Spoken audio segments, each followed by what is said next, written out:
The champagne glass shattered against the first-class cabin floor as Imani Johnson stood frozen, her caramel skin burning with humiliation. "Ma'am, I think there's been a mistake," the blonde flight attendant Vanessa whispered with a venomous smile. "Someone of your size should be in economy. First-class seats aren't designed for people like you." The entire cabin fell silent. Little did Vanessa know, Imani wasn't just any passenger. She was the daughter of Marcus Johnson, who had just acquired Skylight Airlines yesterday. And this was supposed to be a routine flight inspection. Would this single moment of discrimination uncover a conspiracy larger than Imani could have ever imagined? Before we start this shocking journey, let us know where you're watching from. If you believe in justice and standing up against discrimination, hit that like button and subscribe to stay updated on more stories that expose the truth. Imani Johnson clutched her designer handbag tighter as the eyes of every first-class passenger burned into her skin. At 29 years old, she had faced discrimination before, but never this public, never this humiliating. The champagne that now stained her carefully selected outfit was supposed to welcome her aboard, not become a weapon of shame. "I have a valid ticket," Imani said quietly, her voice steady despite the earthquake of emotions within. She had planned this inspection meticulously. As the daughter of Marcus Johnson, who had just acquired Skylight Airlines following reports of discriminatory practices, she wanted to experience the service firsthand before introducing herself to the staff. Vanessa Whitmore, the senior flight attendant with perfectly highlighted blonde hair and a smile that never reached her eyes, looked down at Imani's ticket with exaggerated scrutiny. "Yes, but there must have been some mistake in booking.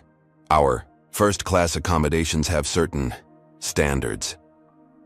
She emphasized the last word while glancing pointedly at Imani's curvy figure. "I don't understand what the problem is," Imani replied, aware that the businessman beside her, who was both white and larger than her, had been welcomed aboard with champagne and warm smiles just minutes earlier. Vanessa's smile tightened. "The problem, ma'am, is passenger comfort. Your size might impede on the comfort of others in this section." She wasn't bothering to lower her voice anymore, ensuring everyone heard. "We have certain fitting requirements." The whispers started immediately. A gray-haired executive 2 rows ahead turned to stare. A woman in designer clothes poorly concealed a smirk behind her hand. The businessman who had been seated beside Imani suddenly became intensely interested in his phone, refusing to make eye contact. "I've flown first class dozens of times," Imani said, her professional training helping her maintain composure. "And I fit perfectly fine in these seats." "Perhaps on other airlines with lower standards," Vanessa replied sweetly, then signaled to a male flight attendant. "Brett, could you come assist with a seating issue?" Brett Coleman strode over, his broad shoulders and confident gait suggesting he was used to handling problems. He took one look at Imani, and his expression hardened. "What seems to be the issue?" "This passenger was mistakenly booked in first class," Vanessa explained, as if Imani weren't present. "I've explained our fitting policies, but she's being difficult." "I'm not being difficult," Imani countered, her voice still level, but firm. "And there's no mistake. I specifically booked first class." She noticed a heavy-set white woman across the aisle who had been treated with nothing but courtesy by the same flight attendants. Brett crossed his arms. "Ma'am, I'm going to need to see your boarding pass again." Imani handed it over, noting they hadn't requested to see it twice for any other passenger. She watched as Brett scrutinized it unnecessarily long, then shared a look with Vanessa. "Everything appears to be in order," he admitted reluctantly. "But if we determine there's a comfort issue once we're in flight, we'll need to relocate you." "What comfort issue?" Imani pressed. "I fit in the seat perfectly. The armrests go down completely." Vanessa's smile disappeared entirely. "Are you becoming confrontational, ma'am? We can't have disruptive passengers in first class."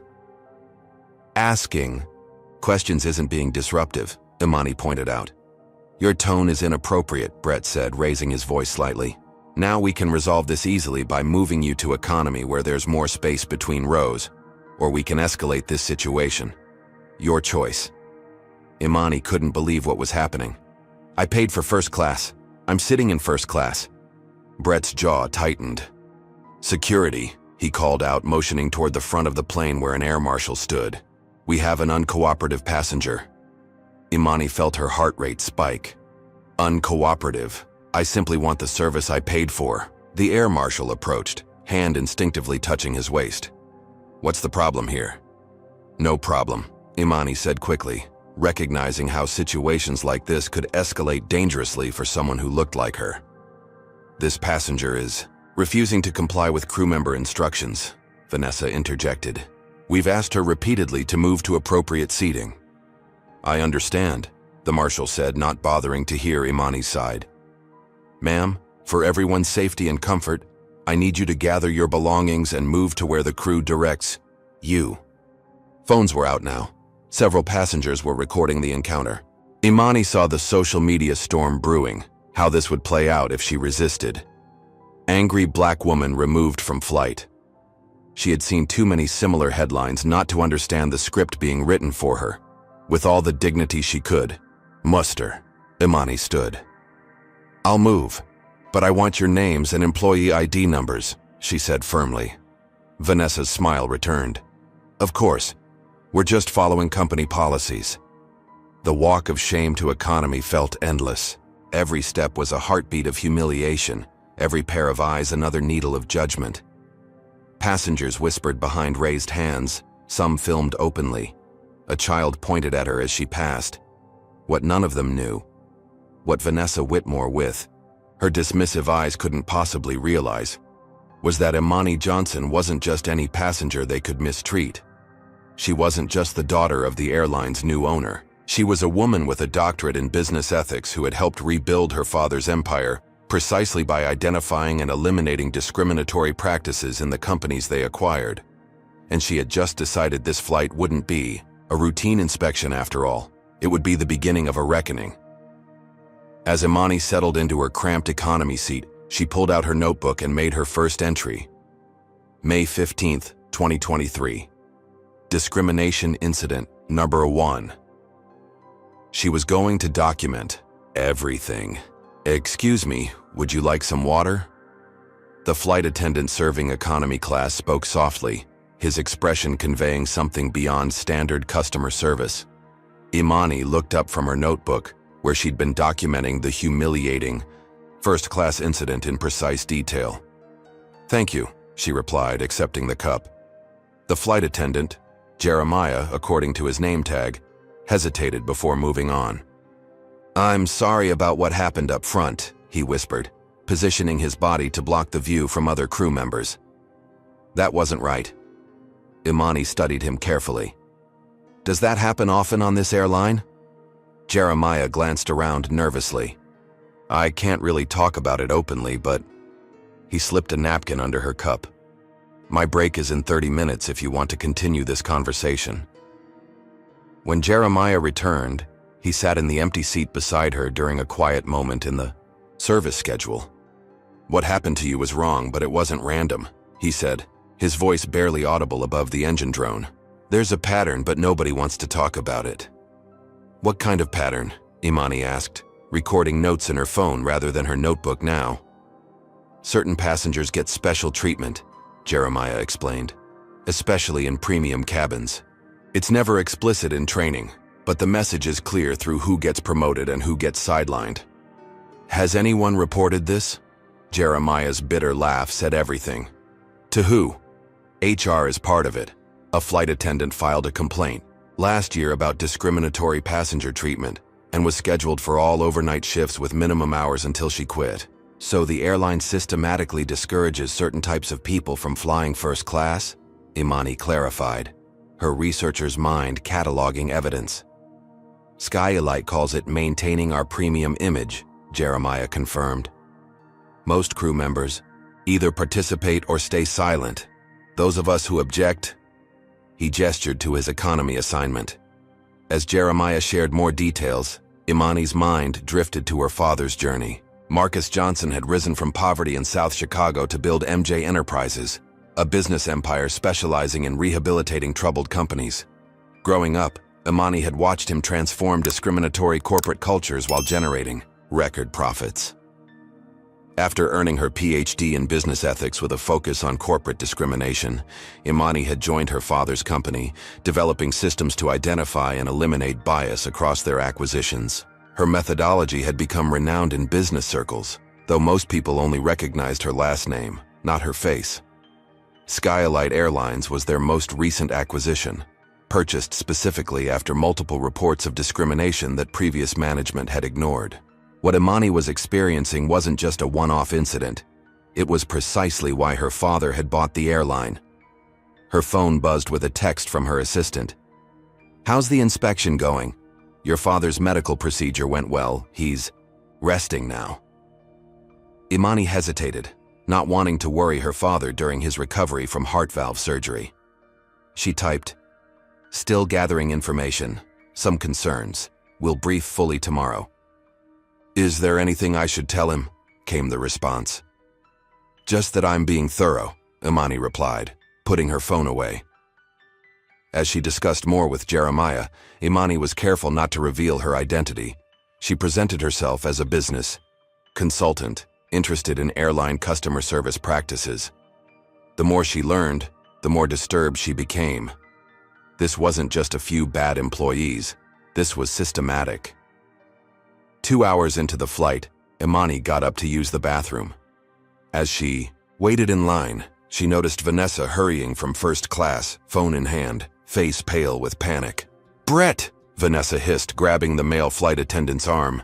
"We have a problem. I just saw the passenger manifest details. That woman, the one we moved to economy, I think she's Johnson's daughter."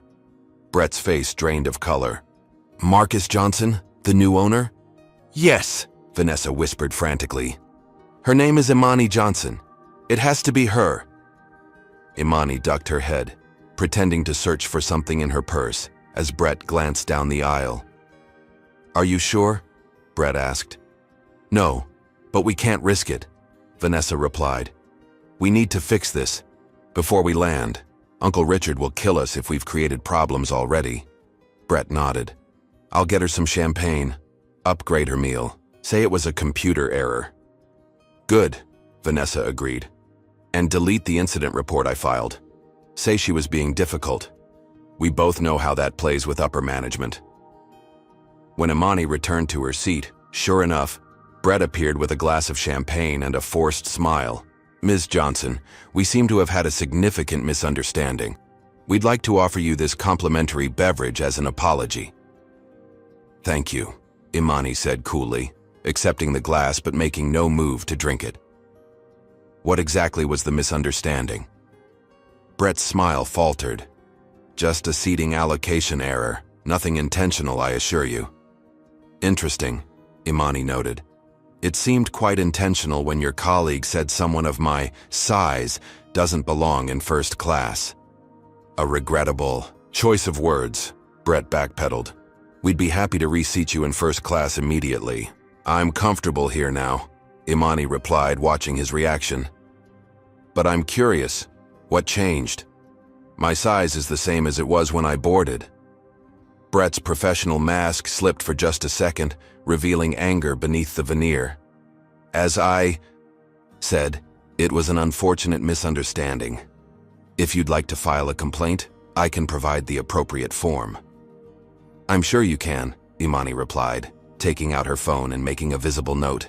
Brett's eyes followed her movements nervously before he retreated. "They figured out who you are," Jeremiah whispered when he passed by again. "Not exactly," Imani replied. "They suspect, but they're not sure. And I want to see what else happens before they confirm it."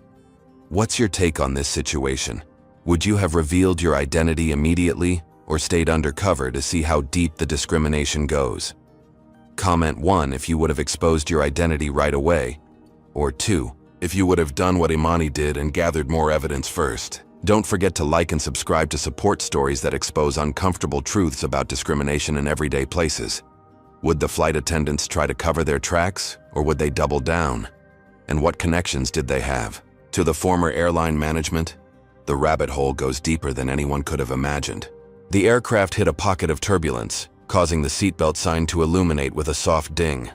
Imani used this opportunity to stand quickly, grabbing her purse and heading toward the bathroom before the crew could enforce the seatbelt rule. She needed more information.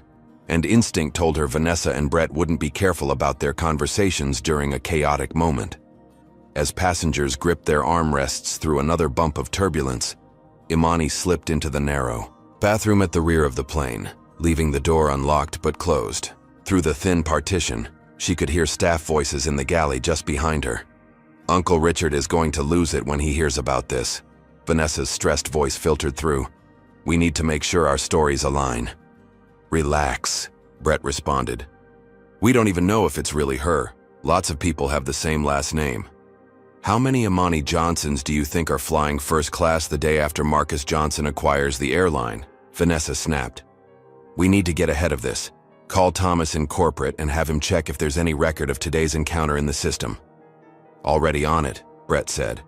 "He'll delete any incident reports and security footage before we land, but we should notify the rest of the elite Sky Group just in case." Imani's ears perked up at the unfamiliar term. She pulled out her phone silently and began recording. "Good idea," Vanessa agreed. "If she files a complaint, we need everyone on the same page. Standard procedure: she was aggressive, violated comfort guidelines, threatened staff when asked to comply with safety protocols." Brett's voice lowered. "Do you think she knows about the profiling system?" "Impossible," Vanessa replied confidently. "That's only accessible to elite Sky members. Uncle Richard made sure those databases are completely separate from regular airline systems." "What about the passenger who helped implement it? The one who works for that tech company? Mackenzie? He's loyal. He's been helping us maintain the premium image of Skylight for years. He wouldn't talk, especially since his algorithms are being used by other premium services now." Imani felt a chill run down her spine. This wasn't just about discriminatory treatment from a few flight attendants. This was organized, systematic, and technological. "How many on this flight?" Brett asked. "4 flagged profiles in economy where they belong, and the Johnson woman who somehow ended up in first," Vanessa answered. "Remember the directive. Premium cabins are our showcase. They set passenger expectations and brand identity. The right passengers create the right atmosphere." Uncle Richard was smart with the wording, Brett chuckled. "Nothing explicitly about race or size, just premium image and passenger comfort. Completely defensible." "That's why he was COO for 15 years, Vanessa agreed. "He knew how to maintain standards without leaving evidence." Another bump of turbulence provided cover for Imani to exit the bathroom, her mind racing. Richard, presumably Richard Whitmore based on the connection to Vanessa, had been the chief operating officer of Skylight until her father's acquisition. And apparently, he had implemented a systematic passenger profiling system designed to discourage certain people from flying in premium cabins. As she made her way back to her seat, Jeremiah caught her eye and subtly motioned her toward the empty galley at mid-cabin. "I have something for you," he whispered, glancing nervously over his shoulder before slipping her a small USB drive. "Passenger profile data, internal memos, the algorithm parameters. I've been collecting evidence for months." "Why are you giving me this?" Imani asked, carefully pocketing the drive. "Because I've seen too many people humiliated," Jeremiah replied. "The system flags passengers by race, weight, religious markers like hijabs, even accents noted by check-in staff. It assigns a premium suitability score. Low scores get discouraged from premium cabins through bad service, seating errors, or straight-up humiliation like what happened to you. And you documented all this?" Jeremiah nodded. "At first, I thought it was just a few racist flight attendants. Then I realized it was policy. Unofficial, unwritten policy with high-tech enforcement." Before he could continue, Brett appeared at the end of the galley, eyes narrowing as he spotted them. Together. "Everything okay here?" he asked, voice laced with suspicion. "Just getting a headache tablet for the passenger," Jeremiah improvised, reaching into a first aid kit. Brett's eyes darted between them. "Vanessa needs you in first class. I'll handle economy service." After Jeremiah left, Brett cornered Imani. "Making friends with the staff, Ms. Johnson? Or should I say Dr. Johnson? PhD in business ethics from Northwestern, right?" specializing in corporate discrimination cases. Imani maintained her composure. You've done your research. We do our homework on all our passengers, Brett replied with a cold smile. Especially those with connections. I hope Jeremiah wasn't bothering you with nonsense. He's new, still, learning our standards. He was perfectly professional, Imani countered, unlike some crew members I've encountered today. Brett's smile didn't falter, but his eyes hardened. Misunderstandings happen, but I should warn you, Skylight has a long history, deep connections in the industry. Your father may own the company on paper, but there are operational realities he may not fully appreciate yet. The threat was thinly veiled. Imani held his gaze. I'm sure my father appreciates operational realities perfectly well. That's how he built a multi-billion-dollar business. Some businesses are different, Brett replied. Airlines have unique ecosystems, passenger expectations, brand identities built over decades. Interesting perspective, Imani said. I'll be sure to include it in my report. Brett's smile finally slipped. Report? Just gathering thoughts on my flight experience, Imani replied innocently. Now, if you'll excuse me, I need to return to my seat. As she walked away, she heard Brett immediately pick up a phone. She couldn't hear what he said, but his urgent tone told her enough. Whatever Elite Sky was, they were now mobilizing against her. When she returned to her seat, she found Jeremiah being berated in the galley by Vanessa, who was jabbing a finger in his chest. Through the curtain, Imani could hear snippets, undermining company policy, and final warning. Jeremiah caught her eye as he emerged, giving her a nearly imperceptible nod. The message was clear. Be careful. For the remainder of the flight, Imani noticed Brett watching her constantly. When she used her phone, he would find reasons to walk past. When she spoke to other passengers, he hovered nearby. It was surveillance, plain and simple. As the captain announced their initial descent, Brett made a call from the rear galley, speaking in hushed tones.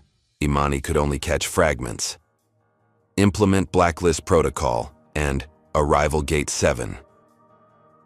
Whatever awaited her at the destination, Imani realized the discrimination she'd experienced was just the tip of a much larger, more organized system. Her father had purchased an airline with a cancer growing inside it, a malignant network dedicated to exclusion and discrimination, hiding behind corporate language about premium experiences and brand standards. And now that network was preparing to protect itself. The aircraft touched down with a slight bump, tires screeching against tarmac as passengers collectively exhaled. For most, arrival meant the end of their journey. For Imani Johnson, it was merely the beginning of a more dangerous one. As the seatbelt sign dinged off, she noticed Brett whispering to a flight attendant she hadn't seen before, both of them glancing in her direction. When passengers began to stand and collect their belongings, Imani deliberately took her time, watching as Brett positioned himself near the exit, phone in hand, texting rapidly. "Thank you for flying with us today," Vanessa announced over the intercom, her voice artificially cheerful. "Local time is 3:42 p.m. Please check your seats and overhead compartments for personal belongings. Certain passengers may be selected for additional security screening, which is completely random and routine." Imani caught Jeremiah's eye as he passed. He mouthed silently, "Be careful." When she finally moved toward the exit, Brett's smile was predatory. "Enjoy your stay, Ms. Johnson," he said, emphasizing her name just loud enough for nearby crew members to hear. The jetway felt unusually long, a gauntlet Imani walked with increasing trepidation. At the gate, nothing seemed amiss, until she entered the terminal and spotted 3 airport security officers scanning the deplaning passengers. Their eyes locked onto her immediately. "Ms. Johnson?" The lead officer approached, hand resting casually near his weapon. "We need you to come with us for additional screening." "May I ask why?" Imani inquired politely, aware that other passengers were watching. "Random selection," the officer replied mechanically. "Please follow us." "Of course, officer." Imani paused, looking at his badge. Davis, I'm happy to comply, though I am curious about the random selection process that identified me before I even entered the terminal. Officer Davis's expression tightened. This way, please. Rather than leading her to the standard security area, they escorted her through a service door and down a series of corridors, away from public view. The isolation raised immediate alarm bells in Imani's mind. She pulled out her phone, only to have Officer Davis reach for it. Phones are prohibited during special screening procedures. Imani clutched it tighter. I wasn't aware of that policy. I'd like to notify my assistant about a potential delay. You can do that after screening, a female officer insisted, holding out her hand. Phones can interfere with our equipment. Reluctantly, Imani handed it over, mentally cataloging every procedural irregularity for later documentation. They brought her to a small, windowless room with a metal table bolted to the floor and 3 uncomfortable-looking chairs. The setting felt more like an interrogation room than a security checkpoint. Place your belongings on the table, Officer Davis instructed. Everything needs to be thoroughly inspected. As Imani complied, the female officer began an unusually aggressive search of her carry-on, removing items and examining them with excessive scrutiny. She roughly handled Imani's laptop, nearly dropping it, and emptied her cosmetic bag onto the table, items scattering across the surface. Is that level of force necessary? Imani asked calmly. Ma'am, please refrain from interrupting the screening process, the third officer responded. The female officer held up Imani's notebook. What's this? My personal notes. The officer flipped through the pages, reading Imani's documentation of the flight discrimination. Her expression darkened. What exactly is your purpose for traveling today, Ms. Johnson? Business, Imani replied simply. What kind of business? Corporate consulting. Officer Davis leaned forward. We received information about a passenger exhibiting suspicious behavior. Apparently, you were unusually interested in staff operations, taking notes, asking probing questions about airline procedures. Imani maintained her composure. I wasn't aware that taking notes was suspicious behavior. Is there a specific regulation against it? Don't get smart, the female officer snapped. We're just doing our job. And what job is that exactly? Imani asked. Because this doesn't feel like standard security screening. The third officer stepped closer. We have reason to believe you may be carrying unauthorized data storage devices. Did anyone give you anything during the flight? The question confirmed Imani's suspicions. They were looking for Jeremiah's USB drive. Somehow, Brett or Vanessa had learned about it. Fortunately, Imani had anticipated something like this and had hidden the drive in her hair, secured within her thick curls by a decorative pin that appeared to be merely a fashion accessory. No, she answered truthfully. No one had given her anything during the flight. The exchange had technically occurred while the plane was still at the gate. The officers exchanged glances, clearly dissatisfied with her answer. The female officer began a more thorough search of Imani's belongings, damaging the lining of her expensive handbag and cracking the frame of her sunglasses. You'll be compensated for any damage, Officer Davis said unconvincingly. After 30 minutes of increasingly invasive searching, they moved to questioning. The pattern became clear. They were fishing for information but trying to make it seem like routine security. Questions about her job, her father's company, her interest in airline operations, and repeatedly, whether anyone had given her any electronic devices. After 2 hours of detention, Imani finally asserted herself. Officers, I've cooperated fully with this random screening, but I've now missed my connecting flight. Unless you're formally detaining me, I need to leave and, rebook my travel. Why are you in such a rush? The female officer asked suspiciously. Because I have business appointments that I'm now missing, Imani replied. Am I being detained? If so, I'd like to contact my attorney. The mention of an attorney changed the atmosphere immediately. The officers conferred quietly before Officer Davis returned. You're free to go, Ms. Johnson, but we'd advise cooperating more fully with security protocols in the future. I'll certainly keep that in mind, Imani replied, repacking her disarrayed belongings. As she exited, Officer Davis added one final comment. By the way, your profile has been flagged in the travel security system. You may experience additional screenings on future travels. The threat was unmistakable. When Imani finally reached the main terminal, she discovered her checked luggage was nowhere to be found. At the airline's baggage service counter, an agent in a skylight uniform regarded her with barely concealed hostility. "I'm sorry, but there's no record of your bag being loaded onto the flight," he claimed, despite Imani having received a baggage check tag at departure. "That's impossible," Imani stated.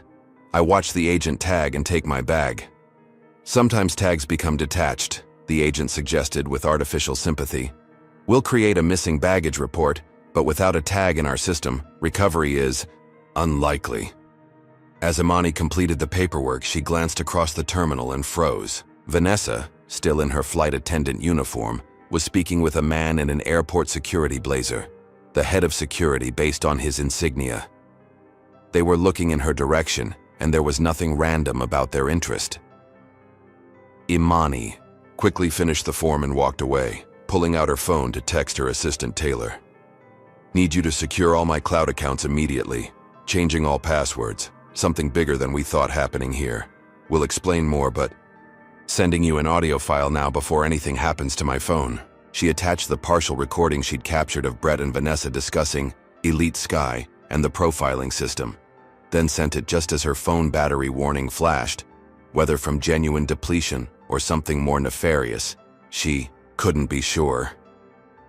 As the message sent successfully, Imani felt a moment of relief. Then her phone died completely, cutting her off from her most important lifeline just as she realized how deep this conspiracy truly went. With a dead phone and no luggage, Imani made her way to the Skylight customer service desk. The line stretched nearly 30 people deep, filled with frustrated travelers facing delays and cancellations. Imani took her place at the end, watching, as a single customer service representative named Alexandra handled the queue with deliberate slowness. When a white businessman complained about the wait, Alexandra immediately opened a second position and called him forward. When an elderly white couple mentioned missing their connection, they were promptly rebooked on the next flight. Yet when a Middle Eastern family with young children requested the same accommodation, Alexandra informed them all flights were full and they would need to wait until morning. The pattern was unmistakable to Imani's trained eye, another manifestation of the Elite Sky philosophy. After 2 hours of standing in line, she finally reached the counter. "How can I help you?" Alexandra asked without making eye contact, her tone suggesting she had no interest in actually helping. "I'd like to file a formal complaint about discriminatory treatment I experienced on my flight today," Imani stated clearly. Alexandra's fingers paused over her keyboard. "Complaint department is closed. You'll need to call the customer service number." "I understand you can take initial reports at this desk," Imani countered. "I reviewed your company policies while waiting." Alexandra's eyes narrowed slightly. "Fine. Nature of complaint: discrimination based on race and body size by flight attendants Vanessa Whitmore and Brett Coleman, followed by an inappropriate security detention orchestrated by airline staff." "That's a serious accusation," Alexandra replied, typing at an intentionally slow pace. "Can you provide specific details?" For 20 minutes, Imani recounted the events in precise detail. Throughout her account, she noticed Alexandra altering her words in the system. Discrimination became misunderstanding, forcibly removed became voluntarily relocated, and targeted harassment became standard security procedure. "That's not what I said," Imani pointed out, gesturing to the screen. "You're changing my statement." "I'm summarizing for clarity," Alexandra responded dismissively. "Now, about the flight attendants, are you certain of their names? We have no Brett Coleman in our system." "He was wearing a name tag that said Brett," Imani insisted. "Tall, early 30s, brown hair, scar on his right hand." Alexandra shrugged. "Without a correct name, we can't process that part of the complaint." "What about Vanessa Whitmore?" "I see a Vanessa W., but without confirmation of the full name. We can't formally include her either." Imani took a deep breath. "I'd like to speak with a manager, please." "Managers are only available by appointment." Then I'd like to make an appointment. The appointment system is currently down for maintenance, Alexandra replied with thinly veiled satisfaction. But I can certainly log your concern about our misunderstanding. Though I have to say, it sounds like you might have been a bit sensitive about routine airline procedures. First class does have certain comfort standards. The familiar phrase sent a chill through Imani. Alexandra wasn't just a difficult employee. She was part of the system. I have a recording, Imani stated, deciding to test the waters. Alexandra's expression changed instantly. A recording? Of what exactly? Staff discussing their discriminatory practices in something called Elite Sky. The color drained from Alexandra's face. She quickly pressed something under her desk. I'm afraid I need to step away for a system reset. The computers are acting up today. As Alexandra hurried away, Imani noticed her whispering urgently to a security guard and pointing in her direction. Moments later, the entire computer system at the customer service desk went down, screens flashing blue before going black. Ladies and gentlemen, another agent announced, due to a technical issue, we are temporarily unable to process complaints or rebookings. Please return tomorrow or use our website. Frustrated groans erupted from the waiting passengers. Imani, recognizing another strategic obstruction, gathered her belongings and headed for the airport lounge. She needed to charge her phone and regroup. At the lounge entrance, the receptionist eyed her skeptically. Membership card? My phone is dead, but I have a first-class ticket, Imani explained, presenting her boarding pass. The receptionist examined it with exaggerated scrutiny. This shows you flew economy. I was originally booked in first class but was moved due to a misunderstanding, Imani explained, emphasizing the euphemism Skylight used for discrimination. Without proper documentation of first-class status, I can't grant access, the receptionist stated firmly. Imani was preparing to argue when a voice behind her intervened. She's with me, said a white businessman in an expensive suit. He flashed his executive membership card. My guest. The receptionist immediately brightened. Of course, Mr. Reynolds. Right this way. As they entered the lounge, the man turned to Imani. I saw what happened on the flight. Disgraceful. Name's Peter Reynolds. Imani Johnson. Thank you for the assist. Least I could do. I should have spoken up on the plane, but... He trailed off, the unspoken admission of cowardice hanging between them. Do you fly Skylight often? Imani asked. Twice weekly for the past 5 years. Diamond status. He hesitated. What you experienced today wasn't isolated. I've seen it happen to others. And said nothing? Imani couldn't keep the edge from her voice. Peter had the decency to look ashamed. Business relationships, career considerations, excuses, I know. But after watching what they did to you... He handed her a phone charger. Maybe I can start making amends by helping you power up your phone. While her phone slowly came back to life, Imani noticed Peter glancing nervously toward the entrance. Everything okay? She asked.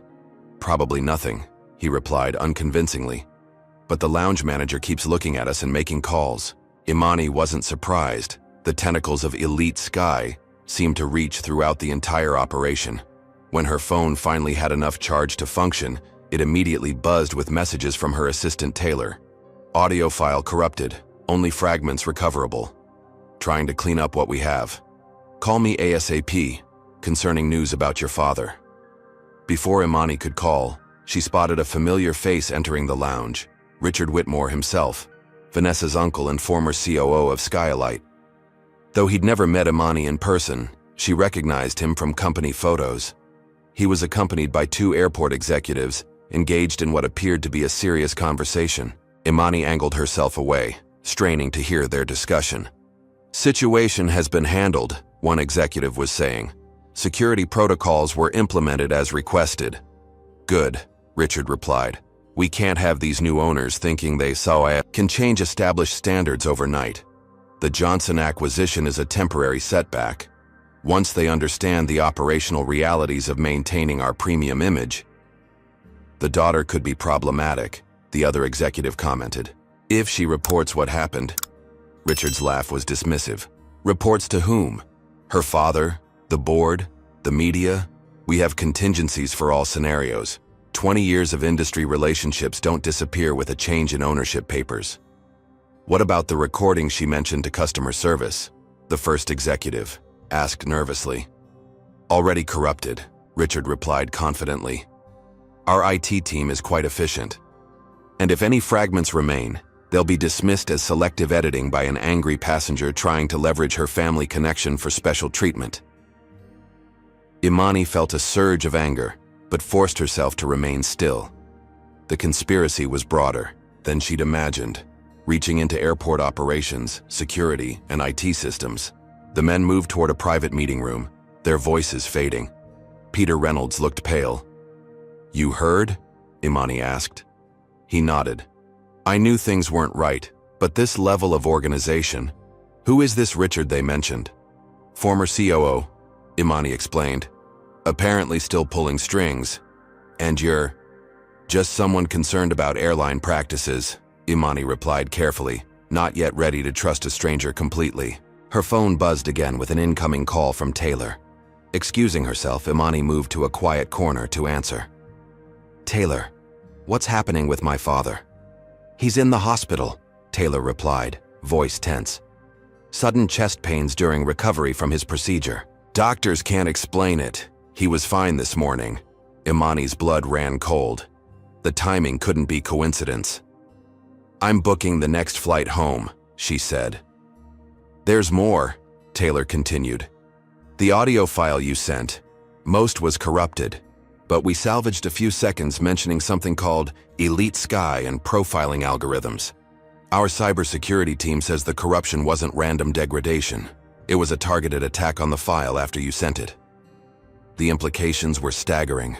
Skylight's discriminatory network had reached beyond the airline, into telecommunications, possibly healthcare, and who knew what else. I'll be on the next available flight, Imani stated. Any airline but Skylight. As she ended the call, Imani noticed Richard Whitmore watching her from across the lounge, a calculating smile on his face. The message was clear. He knew exactly who she was, and the battle lines were drawn. Have you ever witnessed discrimination but stayed silent out of fear or convenience? Comment 1 if you've spoken up in such situations, or 2 if you've remained quiet but later regretted it. We all face these moral crossroads, but remember, silence often empowers the oppressors. If this story is opening your eyes to how discrimination can be systemic and disguised as company policy, hit that like button and subscribe for more real-world stories that expose injustice. The question now is, how far would Richard Whitmore go to protect his discriminatory empire? Would Imani's evidence be enough, or was she fighting a system larger than one airline? What would happen to Jeremiah and others who dared to speak up? As Imani prepared to leave the lounge, her phone rang with an unknown number. She answered cautiously. They suspended me. Jeremiah's voice came through, breathless and urgent. 20 minutes after landing, pending investigation for protocol, violations and unauthorized communication with passengers. I'm so sorry, Imani replied, finding a quiet corner to continue the conversation. Did they mention me specifically? They didn't have to. Brett saw us talking and suddenly I'm escorted off premises by security. Jeremiah's voice dropped lower. But that's not why I'm calling. There's something you need to know about Elite Sky, the passenger profiling system. It's more than that, Jeremiah explained. Elite Sky is an unofficial policy directed specifically at Black, Latino, Middle Eastern, and plus-sized passengers. They track who gets upgraded, who complains, who gets discouraged from premium cabins. They have success metrics for maintaining what they call cabin demographic targets. That's explicitly illegal, Imani noted, her mind already cataloging relevant anti-discrimination statutes. And completely deniable, Jeremiah countered. Everything's coded in corporate language, premium image maintenance, passenger comfort standards, ambiance guidelines. Nothing in writing explicitly mentions race or size. The USB drive you gave me has the algorithm parameters. It shows the scoring system that ranks passengers, but I need to give you more documentation in person. Can you meet me at the airport coffee shop near Terminal C in 30 minutes? Imani hesitated, sensing potential danger but also recognizing the importance of gathering evidence. I'll be there. Outside the lounge, Imani noticed increased security presence, officers glancing at her with too much interest as she passed. Someone had clearly circulated her description. She took a circuitous route to Terminal C, using service corridors where possible, and keeping her head down. From a distance, she spotted Jeremiah at the coffee shop, nervously checking his phone. Before she could approach, Brett appeared with 2 airport security officers, moving purposefully toward him. Imani watched in horror as Brett pointed accusingly at Jeremiah, who stood his ground initially but soon found himself flanked by the officers. One grabbed his arm when he tried to step away. Within moments, they were forcibly escorting him toward a service door, Jeremiah's protests drawing stares from nearby passengers. Without thinking, Imani hurried toward them. "Excuse me, what's happening here?" Brett turned, his expression darkening when he recognized her. "This doesn't concern you, Ms. Johnson." "It does when I witness someone being manhandled in public," Imani countered, pulling out her phone to record. "Does Skylight typically have its employees detained for speaking to passengers?" "Put that phone away," one security officer demanded. "Airport security areas are restricted recording zones. We're in a public terminal," Imani pointed out, "not a security area." The second officer stepped toward her menacingly. "Ma'am, interfere with security operations and you'll be arrested for obstruction." "On what grounds?" a new voice interjected.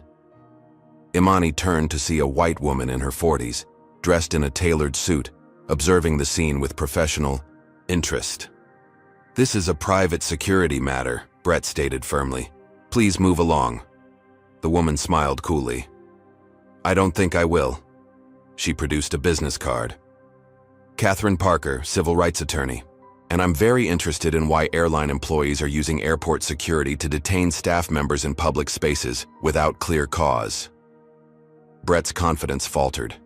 He violated company confidentiality policies. "Which specific policies?" Catherine pressed.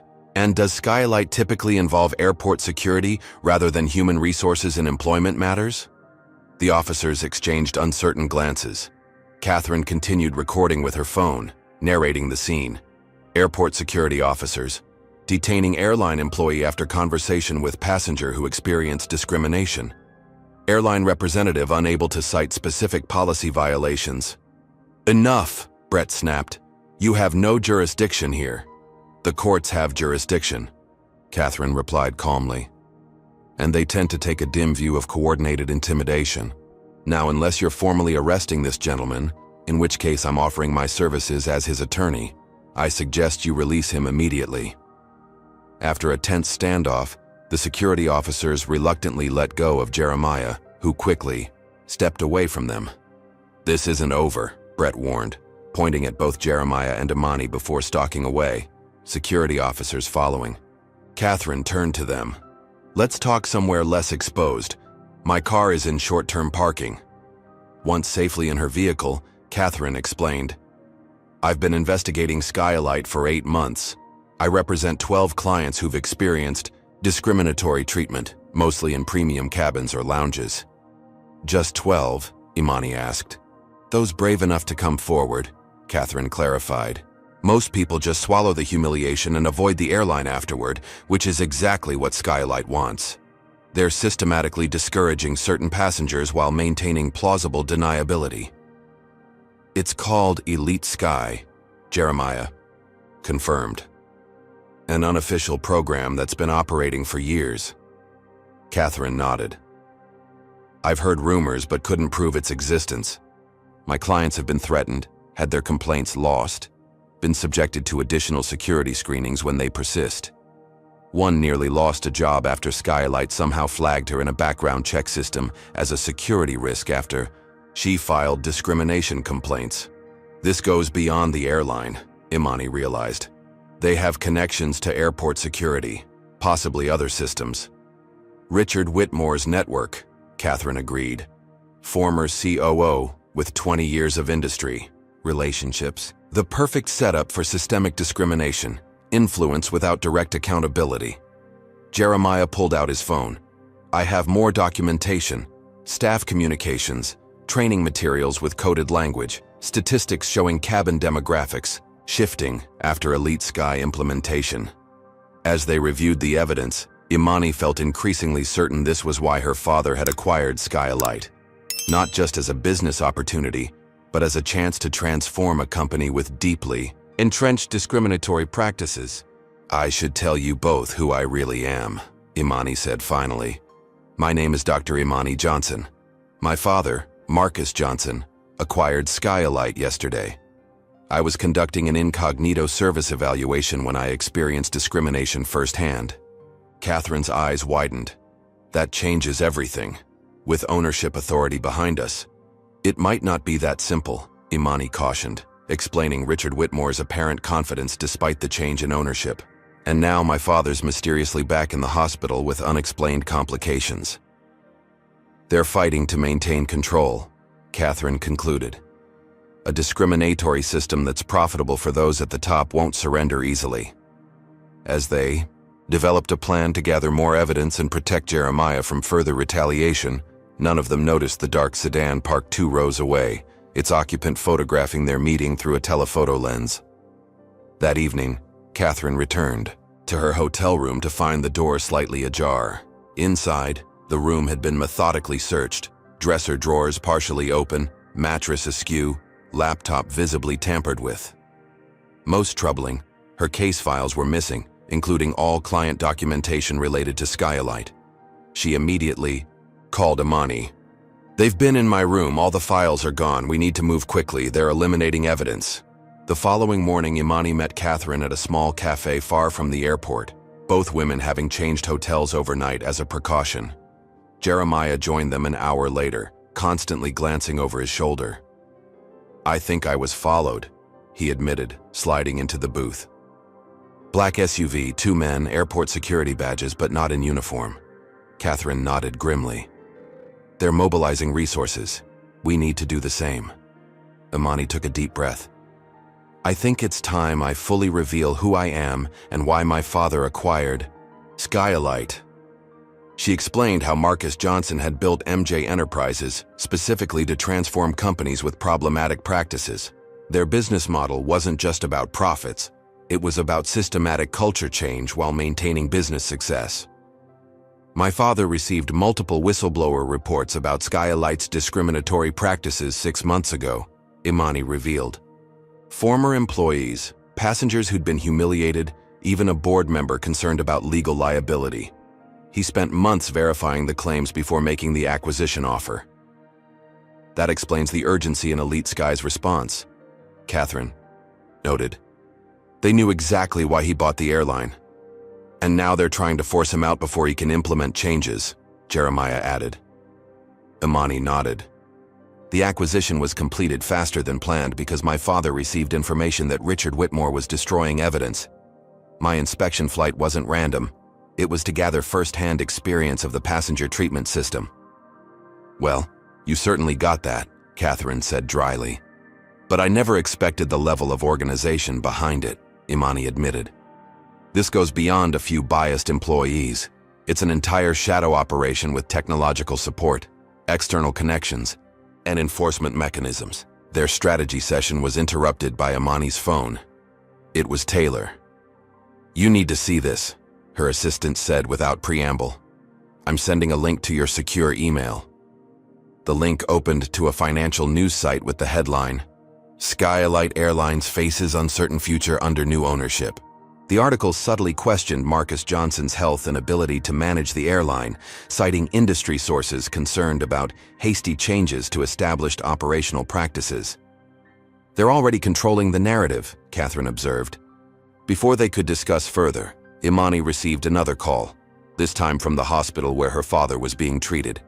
Ms. Johnson, the doctor began, his voice carefully neutral, we've noticed some concerning developments in your father's condition. His medication doesn't seem to be having the expected effect. "What are you saying?" Imani asked, alarm rising. "There are inconsistencies in his response pattern. We're running tests to determine if there might have been some interaction with other substances." "Are you suggesting someone tampered with his medication?" Imani asked bluntly. The doctor's pause spoke volumes. "I'm not suggesting anything specific, but as a precaution, we've moved him to a more secure room and implemented additional verification protocols for all staff entering his room." After ending the call, Imani's hands trembled slightly. "They went after my father." Catherine's expression hardened. "We need to move your father to a different facility immediately, one with no connection to Richard Whitmore or his associates." "Already on it," Imani replied, texting Taylor to arrange a secure medical transport. Minutes later, Taylor called back, her voice strained. "There's a problem with the hospital footage. The security recordings from your father's floor during the time in question are missing. They're blaming a system upgrade, but the IT manager I spoke with doesn't seem convinced." The implications chilled Imani to the core. Whitmore's network apparently extended into healthcare security systems as well. While Catherine made calls to expedite her father's transfer, Imani returned to her hotel room to gather documents, only to find it completely ransacked. Her laptop was gone, papers scattered, and most alarmingly, the USB drive Jeremiah had given her was missing from its hiding place. On her freshly made bed lay a manila envelope. Inside were photos: her parents' home with red crosshairs superimposed over the windows, her younger brother entering his college dormitory, her sister picking up her children from school.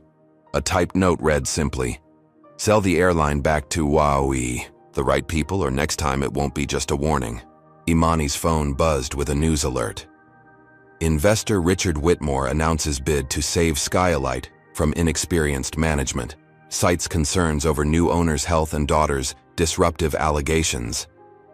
The article quoted anonymous board members expressing concern about Marcus Johnson's medical condition and reckless accusations by his daughter that could damage the airline's premium reputation. When Imani called Jeremiah to warn him, his roommate answered instead. "He's gone," the roommate explained. "Two men came to the apartment claiming to be from Airline HR, said they needed to discuss his options. He left with them 3 hours ago and hasn't come back. His phone goes straight to voicemail." By evening, the coordinated attack had expanded further. Business publications were running stories questioning Marcus Johnson's acquisition strategy. Financial blogs speculated about MJ Enterprises' stability, and social media buzzed with suspiciously similar comments about maintaining premium airline standards. "They're activating every connection they have," Catherine observed when they reconvened at a new location.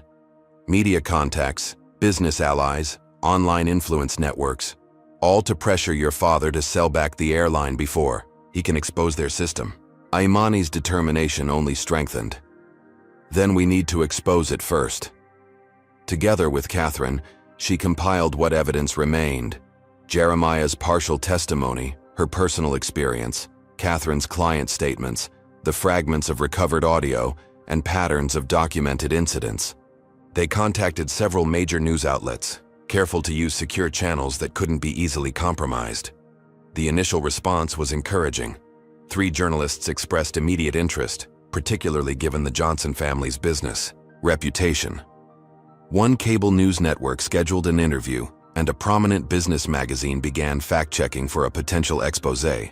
For a brief moment, it seemed the tide might turn. Skylight's stock price dipped as rumors of discrimination investigations spread. The board called an emergency meeting, and Vanessa Whitmore was publicly suspended pending an internal investigation, a clear attempt at damage control.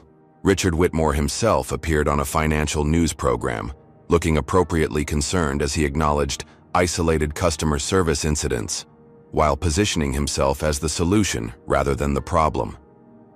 As someone who dedicated 20 years to building Skylight's reputation for excellence, he stated smoothly, "I'm deeply troubled by these allegations. If true, they represent a significant departure from the values I instilled during my tenure. I'm offering my expertise to help the current ownership address these concerns and restore our commitment to all passengers." The performance was masterful.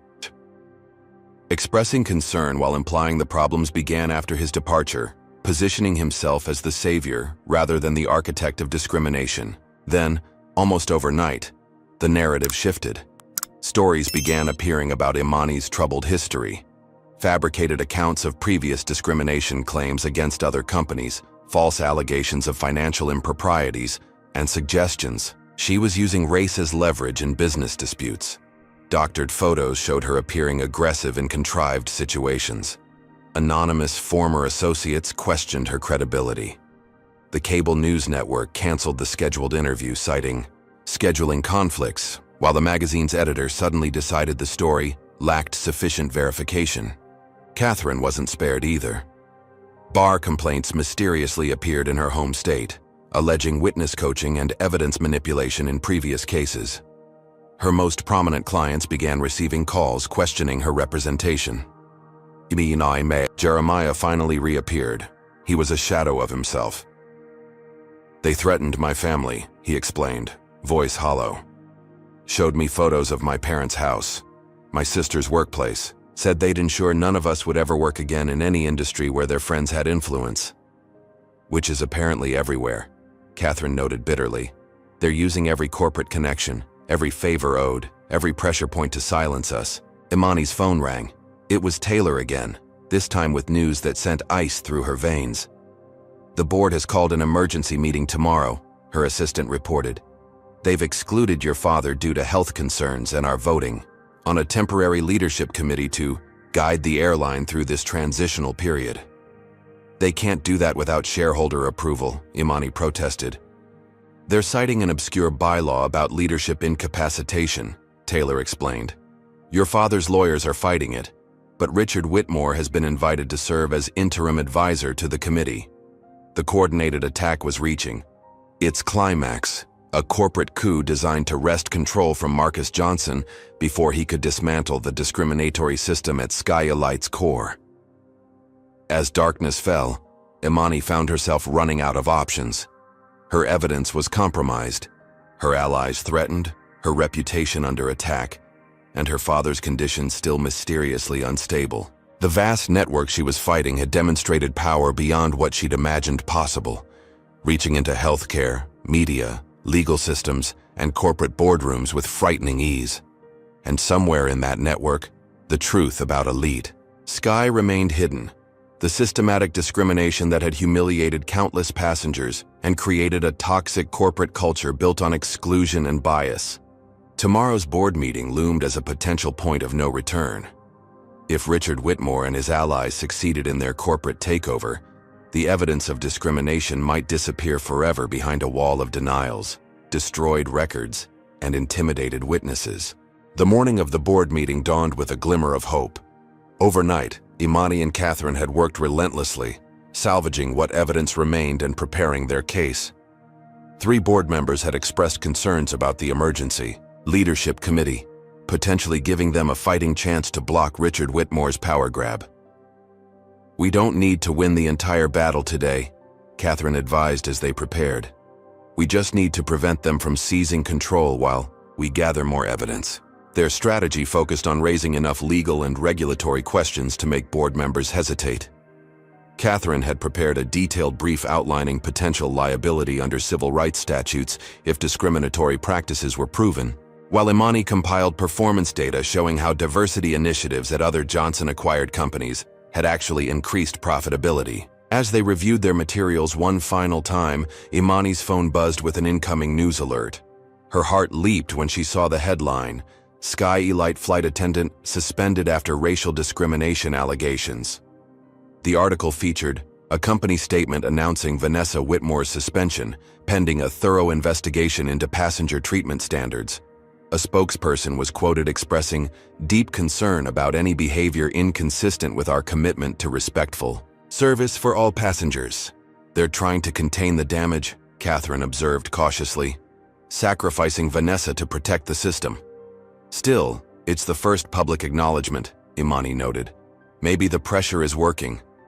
Shortly afterward, Skylight's stock recovered slightly as financial analysts praised the company's swift response to allegations. Several business publications ran stories about the airline's commitment to addressing concerns, creating an impression of accountability. Richard Whitmore himself made another public appearance, this time on a morning news program.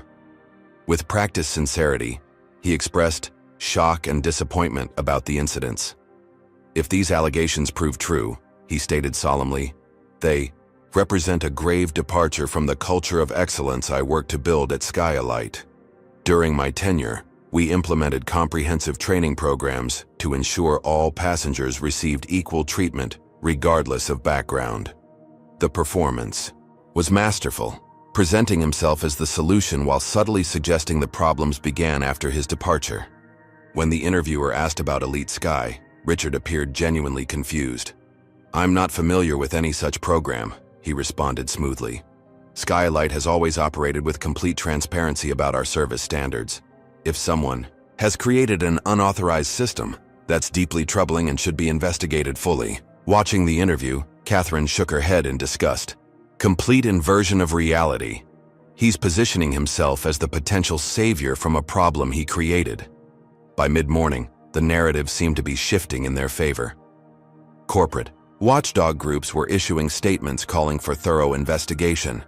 Passengers were sharing their own experiences on social media, and parent Skylight discrimination was trending nationally. "Maybe we've reached critical mass," Imani suggested hopefully. "Enough publicity that they can't just bury it anymore."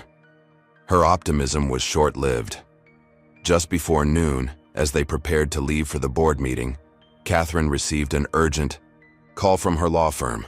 "Someone's circulating doctored evidence," she reported, her face pale. "Emails purportedly from me coaching witnesses to make false discrimination claims against Skylight for settlement money." "That's absurd," Imani protested. "They can't possibly expect people to believe that. They don't need everyone to believe." It's just enough to create doubt," Catherine explained, "and it gets worse. They filed an ethics complaint against me with the Bar Association. My managing partner is concerned about the firm's reputation and wants me to step back from the case." Almost simultaneously, Imani's phone began buzzing with media requests. Not about Skylight's discrimination, but about newly surfaced allegations against her.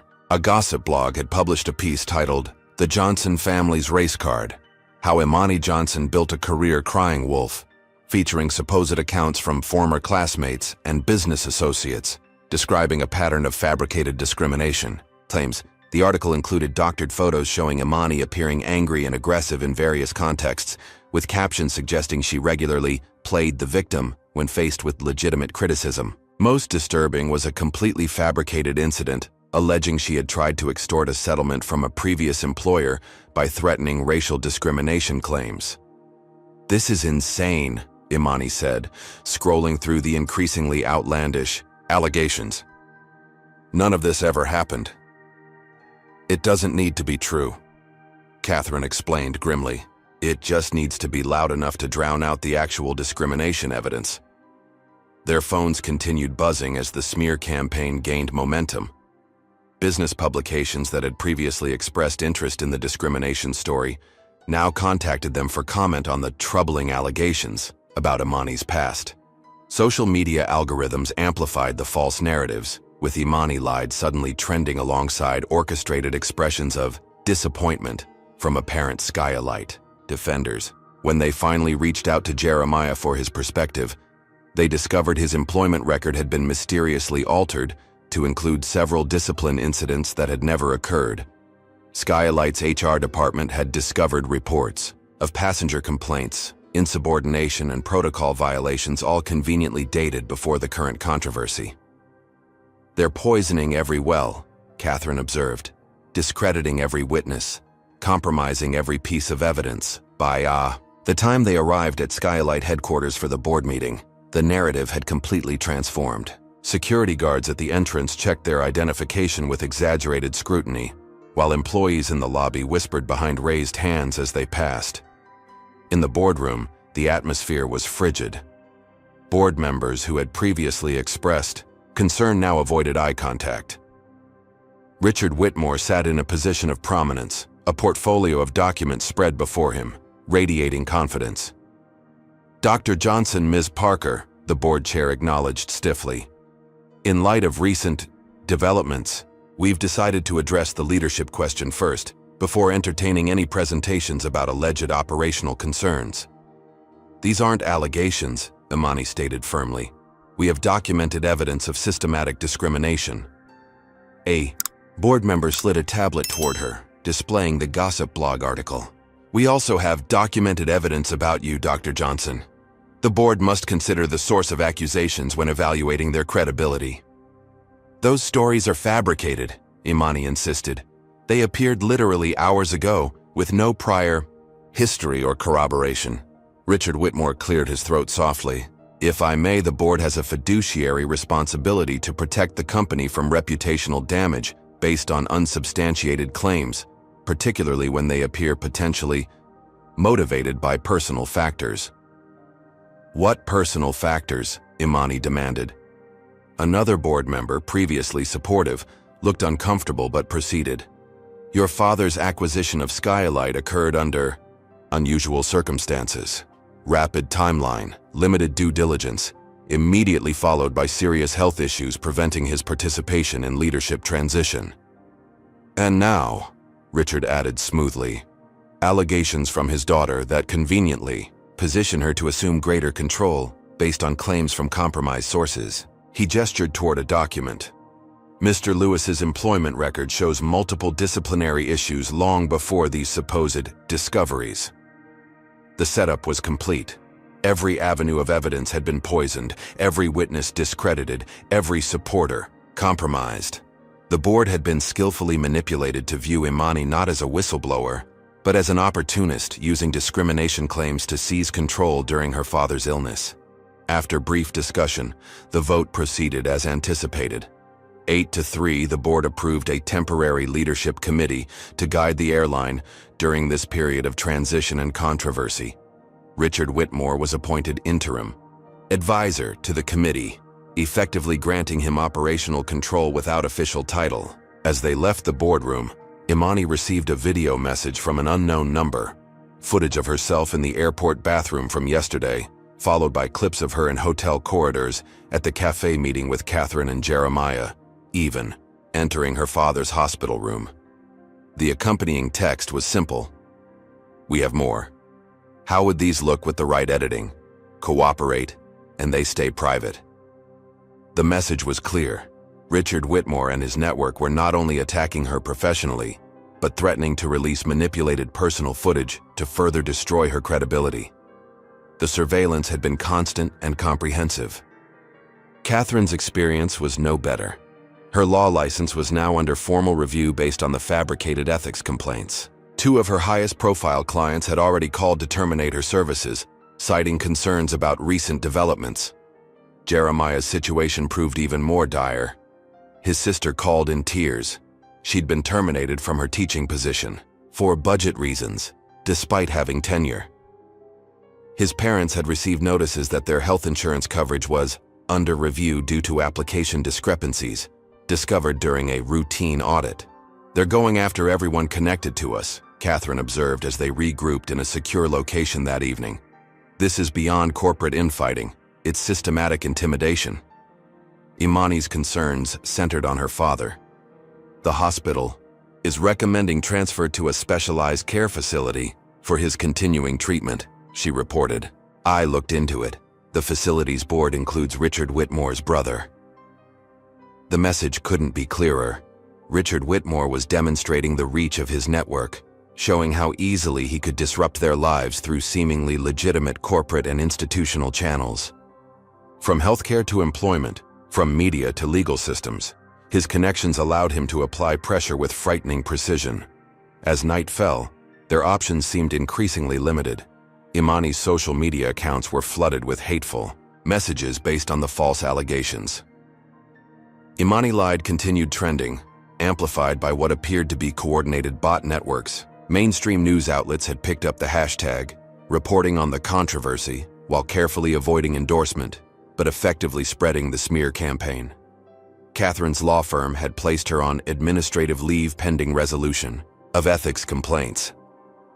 Jeremiah had been formally terminated for previously documented performance issues, with a notice that he was now blacklisted from employment with any airline in the major alliance group, effectively ending his aviation career. Financial pressures mounted as legal bills for fighting the various allegations accumulated. Imani discovered her credit score had mysteriously dropped 200 points overnight, flagged for suspicious activity. Catherine's firm froze her partnership distributions due to the pending complaints. "They're trying to exhaust our resources," Catherine recognized. "Financial, legal, emotional. They want us to give up." Imani stared out the hotel window at the city lights, feeling the weight of the seemingly impossible battle. Richard Whitmore's discriminatory system was protected by layers of plausible deniability, corporate language, and a network of powerful allies willing to help maintain the status quo. "There has to be a way," she insisted, though her voice betrayed her exhaustion. "People have been fighting systemic discrimination for generations. We can't give up because it's hard." "I'm not suggesting giving up," Catherine clarified.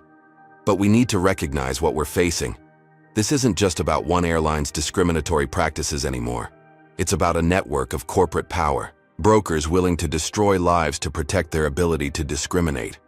Imani's phone buzzed with a text from Taylor. "Hospital security just removed me from your father's room. Said visitors now restricted to immediate family with advance approval. Something's happening." This was the darkest moment yet. Cut off from her father, her reputation in tatters, her allies under attack, and Richard Whitmore on the verge of reclaiming control of the airline to continue his discriminatory practices. The system of oppression had mobilized every resource at its disposal to protect itself. But in that moment of near defeat, Imani's phone buzzed again. An encrypted message from an unknown number. "Not everyone supports Elite Sky. Some of us have been waiting for a chance to fight back. Tomorrow, 10 a.m., Riverside Park, North Entrance. Come alone. Look for the person reading Corporate Ethics in Practice, your book." Have you ever felt overwhelmed fighting against a system much bigger than yourself? Comment 1 if you've experienced the David versus Goliath feeling of standing up to powerful interests, or 2 if you're inspired by those who do. This story shows how discrimination can be hidden behind corporate policies and protected by powerful networks. If you believe in exposing these systems, hit that like button and subscribe for more stories that shine light on hidden injustices. The question remains, who sent this mysterious message? Is it a genuine ally or another trap set by Richard Whitmore? And even if it's real help, could anyone truly stand against a network with such far-reaching power? The next morning, Imani arrived at Riverside Park 30 minutes early, positioning herself strategically to observe all approaches to the north entrance. After everything she'd experienced, caution was paramount. This mysterious contact could be genuine help or another elaborate trap. At precisely 10 a.m., a woman in her 60s with silver hair and impeccable posture entered the park. She sat on a bench, pulled out a copy of Corporate Ethics in Practice, Imani's book on transforming discriminatory business cultures, and began reading. Nothing about her screamed threat, but appearances had proven deceptive throughout this ordeal. After watching for several minutes, Imani approached cautiously. "Interesting reading choice." The woman looked up, studying Imani's face intently before responding. "Dr. Johnson, I've been hoping to meet you under better circumstances." She extended her hand. "Diane Miller, former Executive Vice President of Customer Experience at Skylight Airlines." Imani shook her hand while maintaining a careful distance. "Former? Pushed out 3 years ago after questioning certain passenger management protocols," Diane explained with a bitter smile.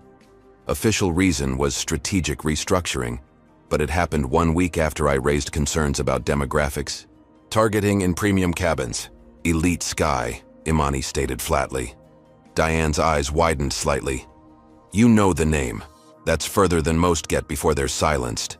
"I'm not most people." "Clearly not," Diane agreed, glancing around the park. "We shouldn't talk here. Too exposed. My car is nearby, but I understand if you're hesitant to trust me." Imani considered her options. "Give me one piece of information I can verify immediately." "Fair enough," Diane nodded. "Richard Whitmore's discrimination system didn't start at Skylight. He implemented similar programs at Continental Express in the 90s and ValueJet before that. The algorithm has evolved, but the concept hasn't changed, using coded language and plausible deniability to maintain preferred passenger demographics in premium cabins. Imani quickly searched these details on her phone. While nothing explicitly confirmed Diane's claim, both airlines had faced discrimination lawsuits during Whitmore's tenure, settled confidentially with no admission of wrongdoing. "Let's talk in your car," Imani decided. "But I'm texting a friend. My location and your description first." Diane smiled approvingly. Smart precaution. In the privacy of Diane's modest sedan, the former executive revealed why she'd reached out. "You're not alone in fighting this. There's an entire network of former employees who left or were pushed out after questioning Elite Sky. We call ourselves the Altitude Alliance." "Why haven't you come forward before?" Imani asked. "We have, individually. Each of us faced what you're experiencing now: reputational attacks, career destruction, mysterious legal troubles. Richard's network is vast, built over 30 years in the industry. Going against him alone is professional suicide. But now there's you, someone with both the moral courage to fight and the corporate authority to implement change. Your father's acquisition created the first real opportunity to dismantle the system." Diane drove them to an unassuming office building in the suburbs. Inside, Imani discovered what looked like a small non-profit workspace, but was actually the headquarters of a coordinated resistance effort. A dozen people of various ages and ethnicities worked at computers or discussed strategy around whiteboards covered with diagrams of corporate structures. "Welcome to the Altitude Alliance," Diane announced. "Former pilots, flight attendants, mechanics, reservation agents, executives, all pushed out for questioning the discriminatory practices at Skylight and other airlines." A tall black man approached, extending his hand. "Captain Marcus Williams, former Skylight pilot, terminated after filing internal complaints about discriminatory crew assignments and passenger treatment protocols." An older South Asian woman joined them. Dr. Priya Sharma, former head of customer research, restructured after identifying statistical anomalies in passenger satisfaction scores broken down by demographic factors. One by one, Alliance members introduced themselves, each with a similar story of noticing discrimination, raising concerns, and facing retaliation, disguised as routine business decisions. "We've been documenting evidence for years," Diane explained, leading Imani to a secure room with multiple servers. Passenger profiling systems, coded training materials, internal communications about demographic balance targets, all carefully preserved. Imani examined the evidence with growing amazement. "This is comprehensive. Why not go public?" "Look what happened to you with just a few days of resistance," Dr. Sharma pointed out. "We've all experienced Richard's retribution individually. Career blacklisting, ruined reputations, financial attacks, even physical threats." Marcus Williams nodded solemnly. "My home was broken into 3 times after I filed my complaint. Nothing valuable taken, but family photos were disturbed. Bedroom, drawers searched. Clear intimidation. Many tried to fight through proper channels," Diane added. "HR, ethics hotlines, even anonymous tips to regulators. Each attempt was traced back and crushed. Richard's network extends throughout the industry and beyond. Corporate security, HR databases, media contacts, even law enforcement in key cities. We've stayed silent out of fear," admitted a younger woman who'd been introduced as a former marketing coordinator. "But we've continued gathering evidence, building the case, waiting for the right moment." Imani studied the faces around her, people who'd sacrificed careers and security to stand against injustice, even when victory seemed impossible. "And now you think that moment has arrived?" "With your father's acquisition, yes," Diane confirmed. "But there's a narrow window. Our source inside Richard's inner circle says they're pushing to force a complete sale by week's end. The temporary leadership committee is preparing to claim your father's health makes him unfit to maintain ownership." "They can't legally force a sale that quickly," Imani protested. "Legally, no. But they're creating conditions where selling becomes the only viable option to prevent complete devaluation. The stock manipulation, media campaign, and board coup are just the beginning. Captain Williams pulled up internal communications on a secure tablet. According to our source, they have 3 escalation phases planned if your father resists, claiming financial irregularities in MJ Enterprises, triggering regulatory investigations through industry contacts, and as a last resort, leaking falsified personal information about your family to tabloids. They've done this before, Dr. Sharma added quietly. Horizon Airlines in 2018. The owner fought Richard's network and lost everything. Not just the airline, but his entire business, empire, and personal reputation. The alliance's intelligence painted a grim picture. Within 72 hours, the board would vote to formalize Richard's control under the guise of emergency management. Once that happened, evidence would be systematically purged, whistleblowers silenced, through termination, and any remaining resistance crushed through legal and financial warfare. We have decades of combined experience fighting this system and repeatedly losing, Diane summarized. But we've never had someone with both corporate authority and moral courage positioned to make actual change. You're the first real hope we've had. Imani absorbed the weight of their expectations. These people had risked everything to stand against injustice, collecting evidence despite knowing the personal cost. They'd formed an underground resistance against corporate discrimination when easier paths were available. Tell me about your source inside Richard's operation. Imani, requested. How reliable is their information? Diane hesitated before responding. Very reliable. It's Richard's executive assistant, Marion. She's been feeding us information for years, ever since she discovered her own brother was demoted after being, flagged by the system for creating demographic imbalance in the crew scheduling algorithm. She's taking an enormous risk, Imani noted. We all are, Diane replied simply. Discrimination destroys lives, Dr. Johnson, not just through the humiliation of moments like what you experienced, but through the systematic denial of opportunities, the constant message that certain people don't belong in premium spaces. We're fighting for basic human dignity.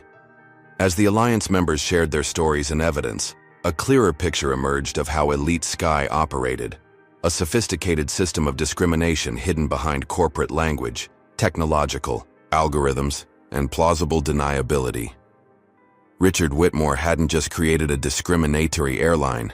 He'd built a template for acceptable corporate racism that maintained white comfort while excluding others under the guise of premium experiences. The depth of the conspiracy was staggering. The profiling algorithm extended beyond passengers to crew assignments, ensuring certain flights maintained specific demographic presentations based on route and cabin class. Employee evaluation metrics subtly penalized those who treated all passengers equally instead of enforcing the unwritten hierarchy. Promotion paths systematically favored those who embraced the discriminatory culture while sidelining objectors. Most disturbing was evidence that Richard had begun licensing aspects of the profiling technology to other premium service industries. Luxury hotels, high-end retailers, exclusive clubs, creating a broader ecosystem of acceptable discrimination, masked as customer experience management. He's commercializing discrimination, Imani realized, selling the technology and methodology to exclude people based on race and size while maintaining plausible deniability. Precisely, Diane confirmed. That's why he's fighting so hard. This goes beyond one airline. It's an entire business model built on systematic exclusion while avoiding legal consequences. As night fell, the Alliance and Imani developed a comprehensive plan to expose everything within the critical 72-hour window. They identified sympathetic board members who might help if given protection from retaliation. They coordinated with trusted media contacts for simultaneous coverage across multiple platforms. They prepared court filings to be submitted the moment they had sufficient evidence protection. The strategy was comprehensive, but high risk. Success required perfect coordination and timing, and absolute secrecy until execution. If Richard's network discovered their plan before implementation, the consequences would be devastating not just for Imani, but for every Alliance member who'd already sacrificed so much. As they finished their planning session, Diane pulled Imani aside. There's something else you should know. This isn't just about Skyalite anymore. Richard's documentation reveals something called Project Elevation, an expansion of the elite sky methodology into banking, insurance, healthcare, and education systems. He's building infrastructure for systematic discrimination across entire industries, Imani realized with growing horror, while maintaining complete deniability through technological abstraction and coded language, Diane confirmed. The perfect system of exclusion, invisible, pervasive, and nearly impossible to prove without insider access. The stakes had grown exponentially. This wasn't just about one airline's discriminatory practices, or even Imani's family business. It was about confronting an evolving, technology-enabled system of discrimination designed to persist indefinitely while evading legal consequences. As Imani left the Alliance headquarters that night, the weight of responsibility felt crushing. She was no longer fighting just for her own dignity or her father's company. She was standing against a sophisticated discrimination infrastructure that could shape society for generations if left unchallenged. And she had just 72 hours to stop it. The pre-dawn light cast long shadows as Imani reviewed the battle plan. The Altitude Alliance had worked through the night, coordinating resources and finalizing strategy. Their collective experience fighting Richard Whitmore's discrimination network provided invaluable insight into its vulnerabilities and pressure points. The primary weakness in Richard's system is its necessary secrecy, Diane explained, indicating a complex organizational chart. Elite Sky operates through plausible deniability, actions that seem individually defensible but collectively reveal systematic discrimination. If enough evidence emerges simultaneously across multiple channels, the pattern becomes undeniable. Captain Williams outlined their media strategy. We've identified journalists at 14 publications who've previously investigated corporate discrimination, reporters with both integrity and sufficient institutional protection to withstand pressure from Richard's network. Dr. Sharma demonstrated the technical evidence they'd assembled. The passenger profiling algorithm contains explicit demographic weighting factors disguised as premium experience optimization parameters. When decoded, they clearly show race, religious indicators, and body size as negative factors in cabin suitability scoring. A former IT specialist named Jason explained how they'd preserved the evidence. Everything is cryptographically verified and timestamped on independent servers.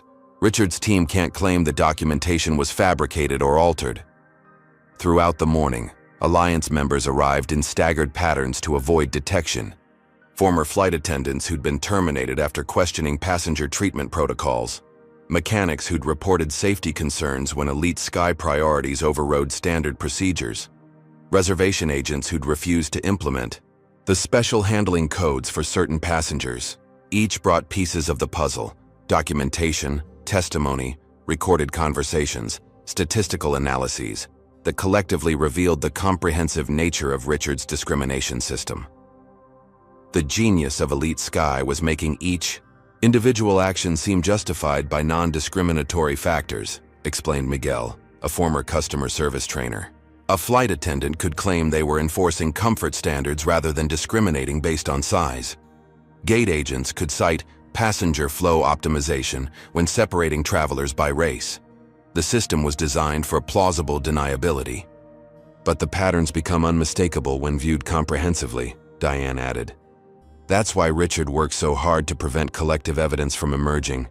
Each complaint is isolated, each whistleblower discredited individually, preventing anyone from seeing the complete picture.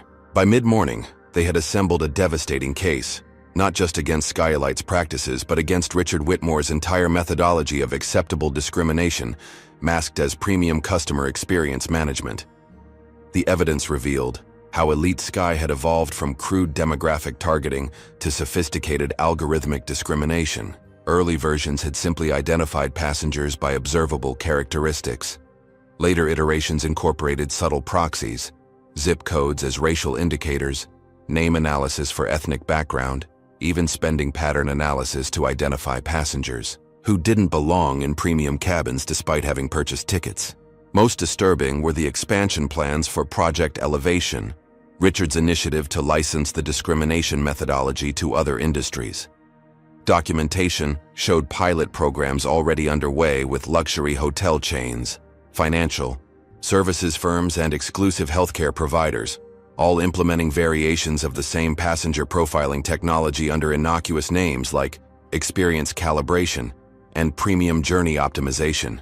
He's created an entire consultancy around systematic discrimination without ever using terms that would trigger legal scrutiny, Diane explained. The algorithms make decisions that humans would be sued for, while executives maintain plausible deniability. At noon, their strategy session was interrupted by an urgent message from Marion, Richard's assistant and their inside source. Richard had accelerated his timeline. The board vote on permanent leadership changes had been moved up to the following morning. They now had less than 24 hours before he consolidated control. "We need to move faster," Imani decided. "Coordinate with Catherine to prepare emergency legal filings. Alert our media contacts to stand by for simultaneous releases. And we need to identify which board members might still be reached if given sufficient evidence and protection."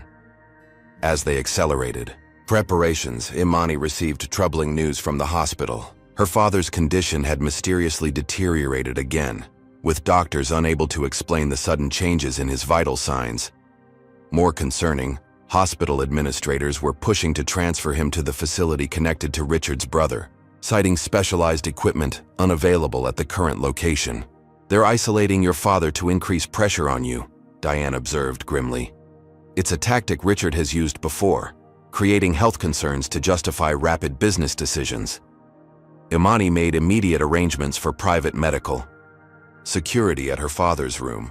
Former military medics now working in executive protection, with no connections to Richard's network. She also initiated preparations for an emergency medical transport to a facility outside Richard's sphere of influence.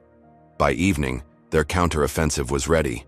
The plan targeted multiple pressure points simultaneously: legal, media, regulatory, and corporate governance, creating a comprehensive exposure that Richard's network couldn't suppress through its usual tactics of isolated intimidation. As final preparations were underway, Miguel pulled Imani aside. "There's something else you should know. Richard's discrimination system has a human cost beyond the humiliation of passengers like yourself. We've documented at least 50 career destructions. Employees terminated, blacklisted, and financially ruined for questioning the system. 3 former employees died by suicide after Richard's network destroyed their reputations and career prospects." Miguel handed her a memorial page with photographs. "These are the casualties of fighting corporate discrimination. People who stood up and had everything taken from them. Their stories deserve to be told alongside the evidence." Imani studied the faces, diverse in age, race, and background, but united by their courage to question injustice. "We'll make sure they're remembered. Their sacrifice won't be in vain." As night fell on the final hours before their counteroffensive launched, the Altitude Alliance gathered for a moment of reflection. These individuals had fought Richard's discrimination system for years, suffering professional destruction, financial hardship, and personal harassment without surrender. "Whatever happens tomorrow," Diane told the assembled group, "remember that standing against injustice is never a failure, even when the cost is high. Each of you chose integrity over comfort, equality over advantage. That choice matters regardless of the outcome." The room fell silent as each member contemplated the risks ahead. Their plan was sound, their evidence compelling, their coordination precise. But Richard Whitmore's network had proven devastatingly effective at crushing opposition. Tomorrow would determine whether corporate discrimination could operate with impunity behind algorithms and euphemisms, or whether the courage of those willing to stand against injustice could finally expose the system for what it was. For Imani, the stakes transcended her personal humiliation, or even her father's company. This was about challenging a sophisticated infrastructure of exclusion that threatened to normalize discrimination across entire industries. It was about standing with those who had sacrificed everything to fight a system designed to preserve privilege while maintaining deniability. As the Alliance members departed for their final preparations, each took a different exit route to avoid detection. Their battle against Richard Whitmore's discrimination empire would begin at dawn, an asymmetric confrontation between a corporate power network and an underground resistance united by the simple belief that everyone deserved to be treated with dignity, regardless of their appearance or background. The darkest night had arrived, but morning would bring their moment of truth. Dawn broke over the city as Imani received confirmation that all elements of their counteroffensive were in position. The Altitude Alliance had worked through the night, coordinating their complex strategy against Richard Whitmore's discrimination empire. Now, as morning light filtered through windows, they prepared to execute the most comprehensive corporate accountability action in recent memory. Status report, Imani requested as Alliance members gathered in their command center. Media. Partners on standby across 6 platforms, Captain Williams confirmed. Simultaneous release scheduled for 10 a.m., synchronized with regulatory filings. Legal team ready, reported their attorney liaison. Catherine has prepared emergency injunctions to prevent document destruction, with judges in 3 jurisdictions ready to review on an expedited basis. Technical evidence secured and authenticated, Jason added. Backup copies distributed to secure locations in case of cyber countermeasures. Dr. Sharma monitored social media sentiment. Richard's team is already active, pushing positive stories about his emergency management of Skylight. They're calling it a rescue operation to save the airline from inexperienced ownership. Diane checked her secure phone. Marion confirms the board meeting is set for 11 a.m. Richard has prepared documentation claiming your father's health makes him permanently unfit to maintain ownership. They're positioning it as a compassionate intervention rather than a hostile takeover. Imani absorbed the information, mentally reviewing the complex counter-strategy they'd developed. And our board allies? 3 confirmed supporters if given evidence protection, Diane replied. 2 more potential if the public exposure creates sufficient pressure. The plan required precise timing and flawless execution. At exactly 9 a.m., Catherine filed emergency legal petitions in federal court seeking protection for evidence and whistleblowers. Simultaneously, security teams hired by the Alliance secured physical documentation at key locations before it could be destroyed. At 9:30 a.m., Alliance members began strategically leaking verified incidents to social media influencers focused on corporate accountability and racial justice.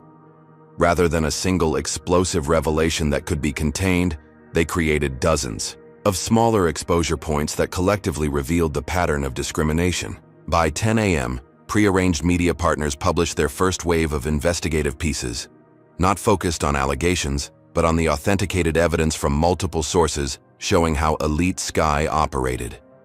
Technical journalists decoded the algorithms, racial weighting factors.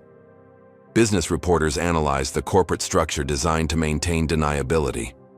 Legal experts assessed the careful language crafted to avoid discrimination lawsuits while implementing biased policies.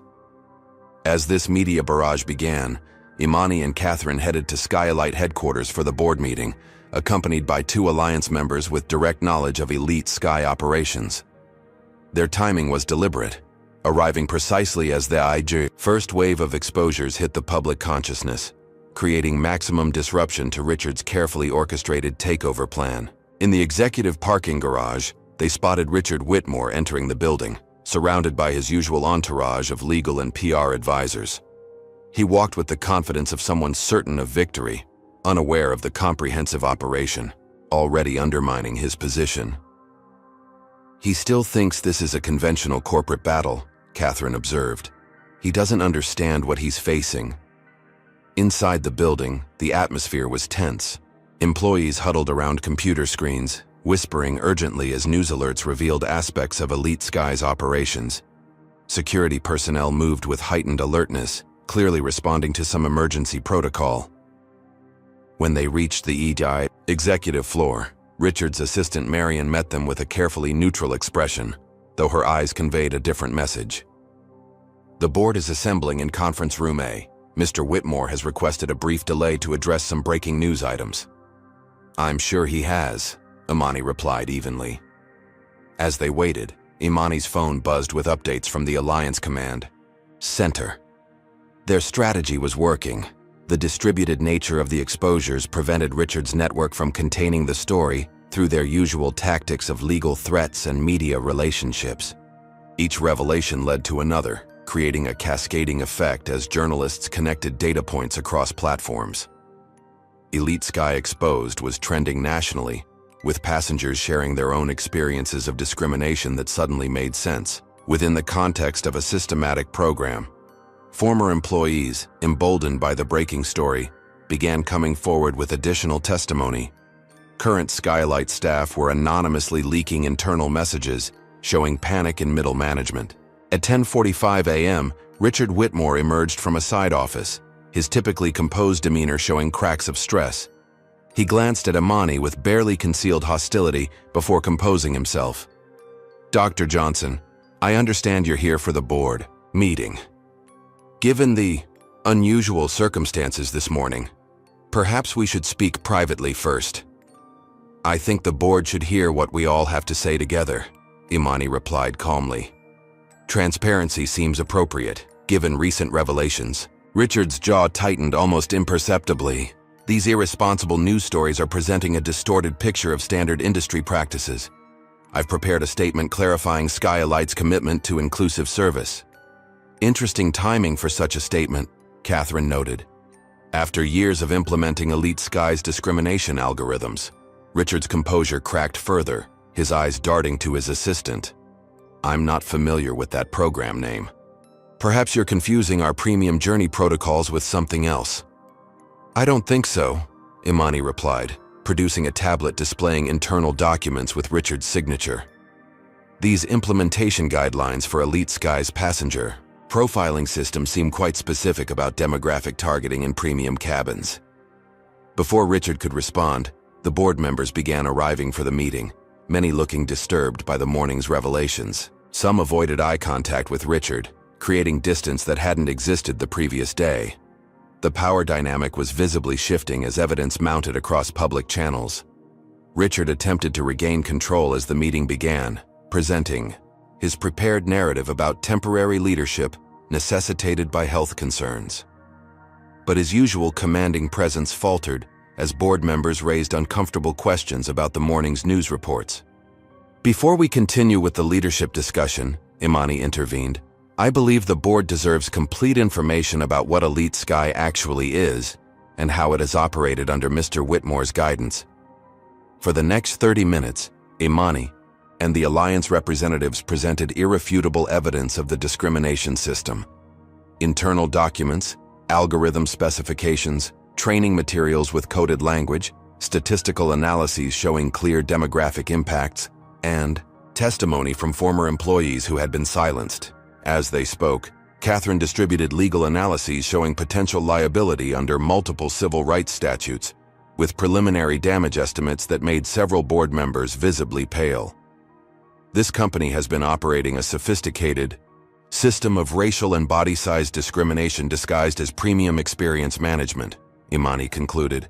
The legal, financial, and reputational consequences will be catastrophic unless immediate corrective action is taken. Richard attempted to regain control, dismissing the evidence as selective interpretation of standard industry practices. But his counter-arguments grew increasingly desperate as board members' questions became more pointed.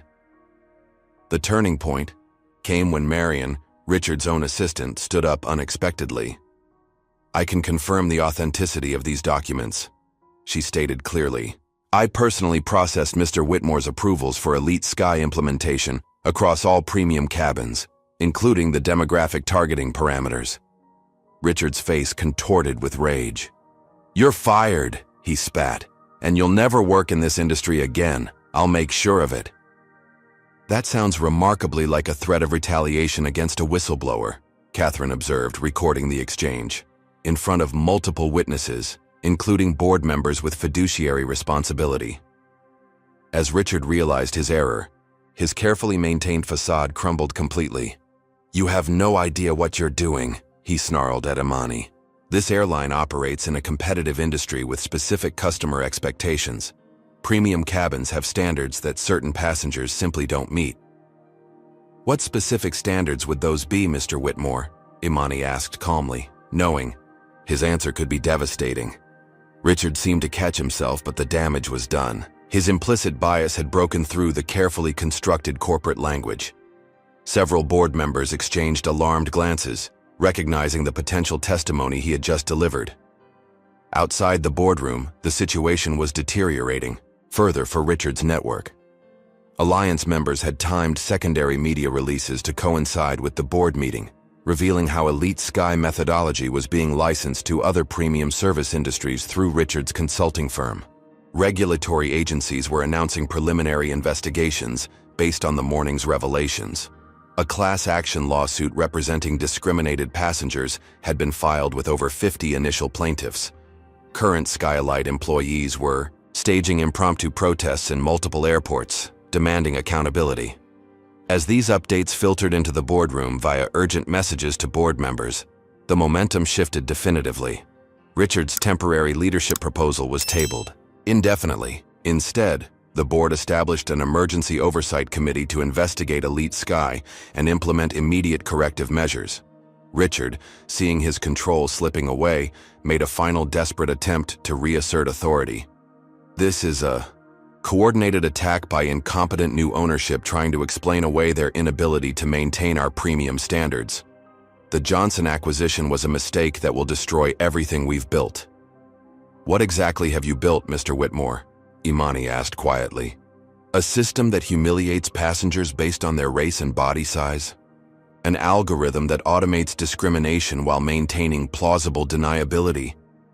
Is that the legacy you're so desperate to protect? When Richard lunged toward her, his composure completely shattered.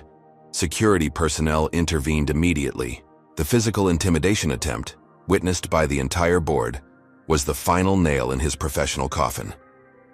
By meeting's end, Richard Whitmore had been suspended pending investigation. The board had authorized full cooperation with regulatory inquiries and established an ethics review committee with external oversight. Most significantly, they had formally reaffirmed Marcus Johnson's ownership authority and requested Imani's leadership in implementing corporate reforms. As Richard was escorted from the building, still shouting threats about consequences for those who had betrayed him, Imani received word that his broader network was already beginning to fracture. Companies that had implemented his premium-y journey optimization systems were announcing internal reviews. Business partners were distancing themselves from his methodology. The carefully constructed empire of acceptable discrimination was collapsing under the weight of public exposure. By day's end, the Altitude Alliance's comprehensive strategy had achieved what years of individual resistance could not: a complete exposure of systematic discrimination that couldn't be dismissed as isolated incidents or misunderstandings. The pattern was undeniable, the evidence irrefutable, and the consequences unavoidable. As Imani left Skylight headquarters that evening, employees who had witnessed the day's events nodded respectfully or whispered thanks. Many had silently opposed Elite Sky's practices, but feared the consequences of speaking out. Now, with Richard's power broken and new leadership committed to reform, they could finally acknowledge the discriminatory system they had been forced to implement. The battle wasn't over. Richard's network extended beyond one airline, and systems of discrimination didn't disappear overnight. But a critical breakthrough had been achieved. The carefully constructed veil of deniability had been pierced, revealing the deliberate, systematic nature of what had previously been dismissed as coincidence or misunderstanding. For Imani, the day's victory transcended corporate politics or personal vindication. It represented a fundamental challenge to how discrimination operated in modern contexts, not through explicit bigotry, but through sophisticated systems that produced biased outcomes while maintaining plausible deniability. Elite Sky had been exposed not just as an airline policy, but as a template for how discrimination could be algorithmic, systematic, and hidden behind corporate language, while still causing real harm to real people. As night fell on this pivotal day, Imani called her father's hospital room with the news of their victory. For the first time since her humiliation in that first-class cabin, she felt the weight beginning to lift. The system that had been designed to exclude people like her was finally facing accountability. The journey toward true corporate transformation was just beginning, but today had proven an essential truth. When people united against injustice, even at great personal risk, They could challenge systems that once seemed too powerful to confront. 3 weeks after the exposure of Elite Sky, Imani stood at the podium in Skylight's main conference room, surveying the assembled executives, board members, and media representatives. The company had entered a new era, one focused on accountability, transformation, and genuine inclusivity rather than superficial corporate language. The changes had been swift and comprehensive. Richard Whitmore and 12 senior executives involved in Elite Sky had been terminated with cause. Vanessa, Brett, and other frontline enforcers of discriminatory practices faced both corporate discipline and potential civil litigation. The board had undergone significant restructuring, with new diverse members bringing fresh perspectives to leadership. Most importantly, Marcus Johnson had recovered sufficiently to resume his role as owner, though an investigation into his suspicious medical complications continued. His first official act had been to appoint Imani as chief ethics officer with a mandate to transform the company culture from its discriminatory foundation to a model of inclusive excellence. Today marks not just a new policy or a rebranding exercise, Imani began her address. It represents a fundamental reconception of what premium service actually means. True excellence doesn't come from exclusion or creating artificial hierarchies of human worth. It comes from treating every person with dignity and respect while providing exceptional service to all. Behind her stood the allies who had made this transformation possible. Catherine Parker, now heading Skylight's legal team with a focus on passenger rights. Jeremiah, reinstated with a promotion to flight services manager. Diane Miller returning as executive vice president of inclusive customer experience. And dozens of former Alliance members now integrated into the company's new ethics infrastructure. Elite Sky was never about service quality, Imani continued. It was about preserving spaces where certain passengers wouldn't have to encounter people who looked different from them. It used sophisticated technology and corporate language to implement discrimination while maintaining deniability. Today, we're replacing that system with transparent, equitable practices that define premium service by what we provide, not who we exclude. The transformation extended beyond policy changes. Skylight had implemented comprehensive anti-discrimination training for all staff, established anonymous reporting systems with robust whistleblower protections, and created external oversight committees to monitor company practices. Most revolutionary was the new Inclusive Excellence framework that replaced Elite Sky's algorithms with systems designed to identify and eliminate bias. Rather than tracking demographic comfort factors, the new analytics focused on ensuring all passengers received consistent high-quality service, regardless of appearance or background. The story of what happened to me in first class was never just about one humiliating incident, Imani explained to the assembled media. It revealed a systemic problem that affected countless passengers who never knew why they received poor treatment or felt unwelcome in premium spaces. Many simply blamed themselves or accepted discrimination as normal. Today we acknowledge that harm and commit to fundamental change. The airline's transformation was already showing promising results. Initial data indicated higher satisfaction scores across all passenger demographics as discriminatory practices were eliminated. Employee morale had improved dramatically as staff were freed from implementing biased protocols. Even financial metrics were trending positive as the company's authentic commitment to inclusion resonated with travelers tired of superficial corporate diversity claims. The impact extended far beyond one airline. Richard Whitmore's consulting firm had collapsed as clients rushed to distance themselves from his methodologies. Companies that had implemented variations of Elite Sky were conducting urgent internal reviews. The entire premium service industry was re-examining practices that had normalized exclusion under the guise of customer experience management. Criminal investigations into Richard's network continued, revealing disturbing connections to other discriminatory systems. His algorithmic approach had influenced everything from retail customer service protocols to banking accessibility to healthcare resource allocation, creating invisible barriers that disproportionately affected minorities and plus-sized individuals while maintaining technical deniability. As these broader implications unfolded, Imani focused on ensuring Skylight's transformation was genuine and sustainable. The company established the most comprehensive anti-discrimination monitoring system in the industry, with both internal metrics and external auditing to prevent backsliding. Jeremiah had been instrumental in this effort, helping design reporting systems that empowered employees to identify problematic practices without fear of retaliation. His personal experience as a whistleblower informed protections that made it safer for staff to prioritize ethics over misguided loyalty. "Today we're releasing our transparency commitment," Imani announced to the media.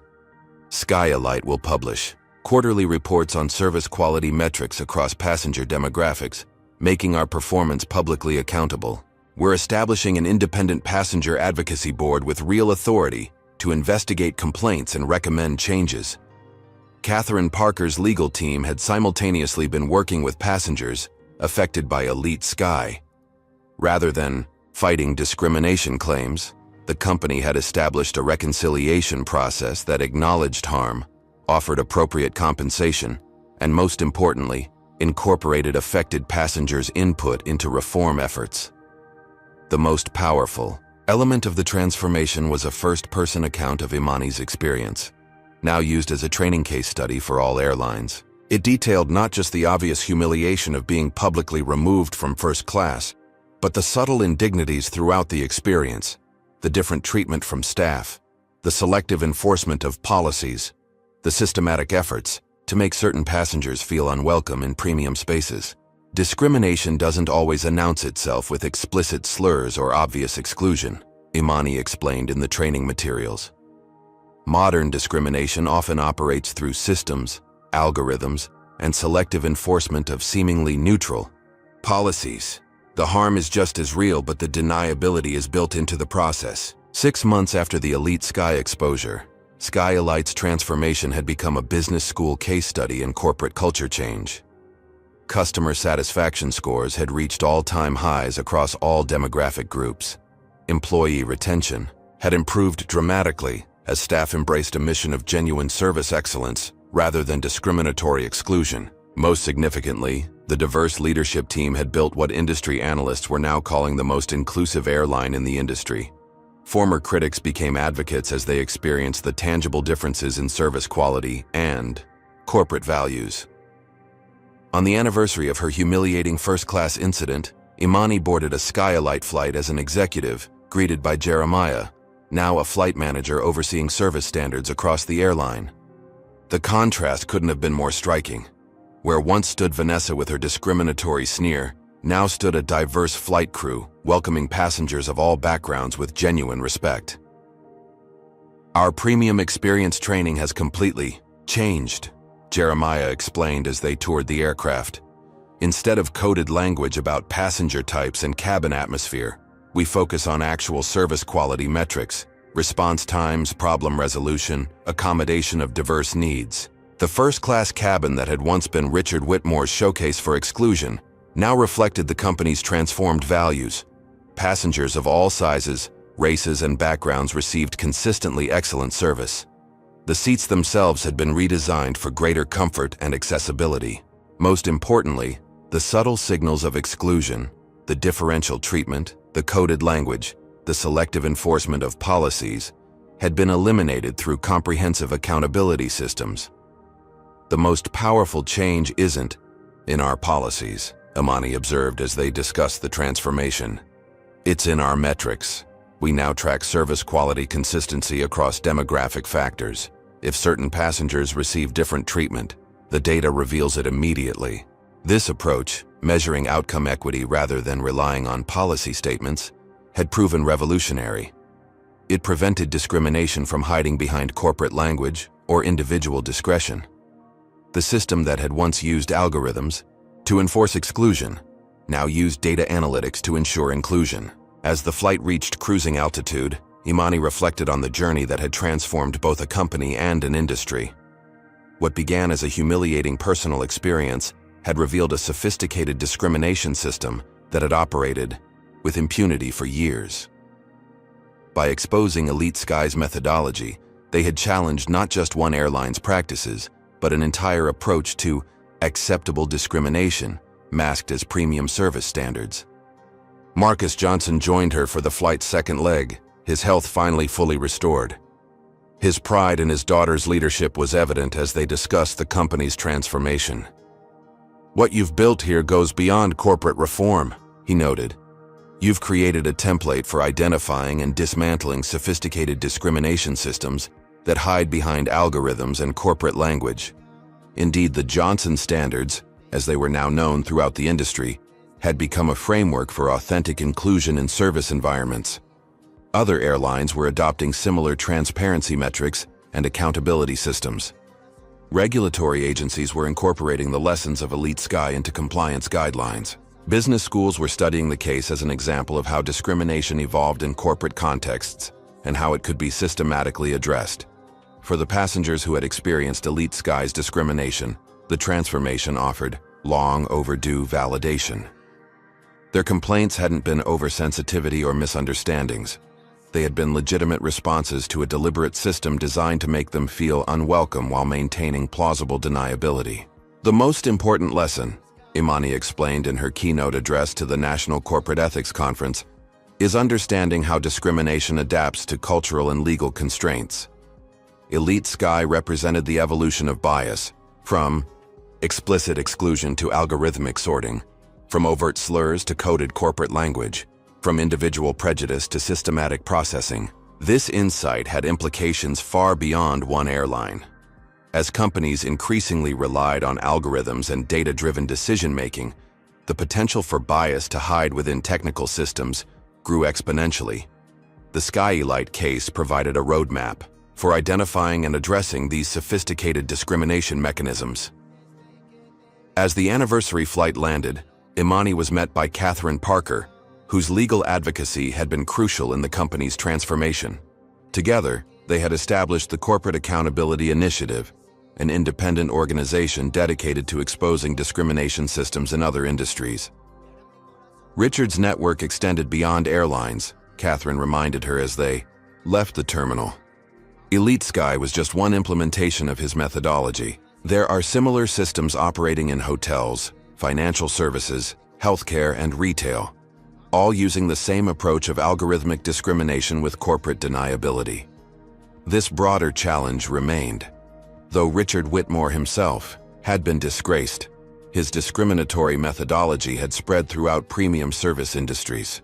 Dismantling these interconnected systems would require the same comprehensive approach that had exposed Elite Sky, gathering evidence across multiple points, identifying patterns invisible in isolated incidents, and creating accountability, mechanisms that measured outcomes rather than intentions. For Imani, the work continued. The transformation of Skylight represented an important victory, but also the beginning of a larger mission. Modern discrimination had evolved beyond the obvious forms addressed by existing laws and regulations. It operated through systems, algorithms, and selective enforcement, creating harm while maintaining deniability. As she looked across the terminal at passengers of all backgrounds being treated with equal respect and dignity, Imani felt both pride in what they had accomplished and determination about the challenges ahead. The flight that had begun with her humiliation had launched a journey toward more fundamental change, not just in one airline's practices, but in how discrimination was understood and addressed in corporate environments.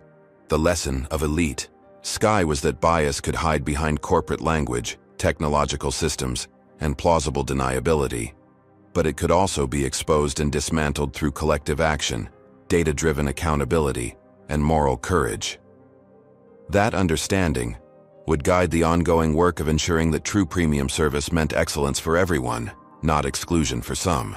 As Skylight entered its second year of transformation, the airline that had once epitomized sophisticated discrimination had become a model for authentic inclusion. The company's new motto captured this evolution perfectly. Excellence isn't who we exclude, it's how we serve everyone. For Imani Johnson, who had once stood humiliated as a champagne glass shattered at her feet in first class, this transformation represented more than corporate reform. It was proof that systems designed to make certain people feel they didn't belong could be dismantled and replaced with something that recognized the inherent dignity of every person, regardless of their appearance or background. That was the true meaning of first class. The story of Imani Johnson's battle against Elite Sky demonstrates powerful truths about modern discrimination and how to fight it. First, racism often hides behind corporate language, algorithms, and policy enforcement that maintains plausible deniability while causing real harm. What appears as an isolated incident is frequently part of a systematic approach to exclusion. Second, challenging these systems requires collective action. Imani succeeded not because she fought alone, but because she united with the Altitude Alliance, people who had been documenting the discrimination for years. When isolated complaints are dismissed, collective evidence reveals the undeniable pattern. Third, technology has created new ways for discrimination to operate while evading traditional detection. Algorithms that sort people by premium suitability scores can implement bias while their creators maintain plausible deniability. We must examine outcomes, not just stated intentions. Fourth, true transformation requires changing metrics, not just policies. Skylight's revolution came not from new policy statements, but from measuring whether all passengers actually received equal treatment, regardless of appearance. Data can either enforce discrimination or ensure accountability. Finally, we must recognize how discrimination evolves to adapt to cultural and legal constraints. Elite Sky represented sophisticated bias, operating through systems rather than slurs, using corporate language instead of explicit exclusion.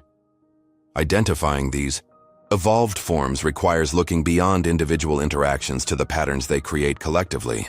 The most important lesson is that even well-established discriminatory systems can be dismantled when people with moral courage stand together, document patterns, and demand genuine accountability.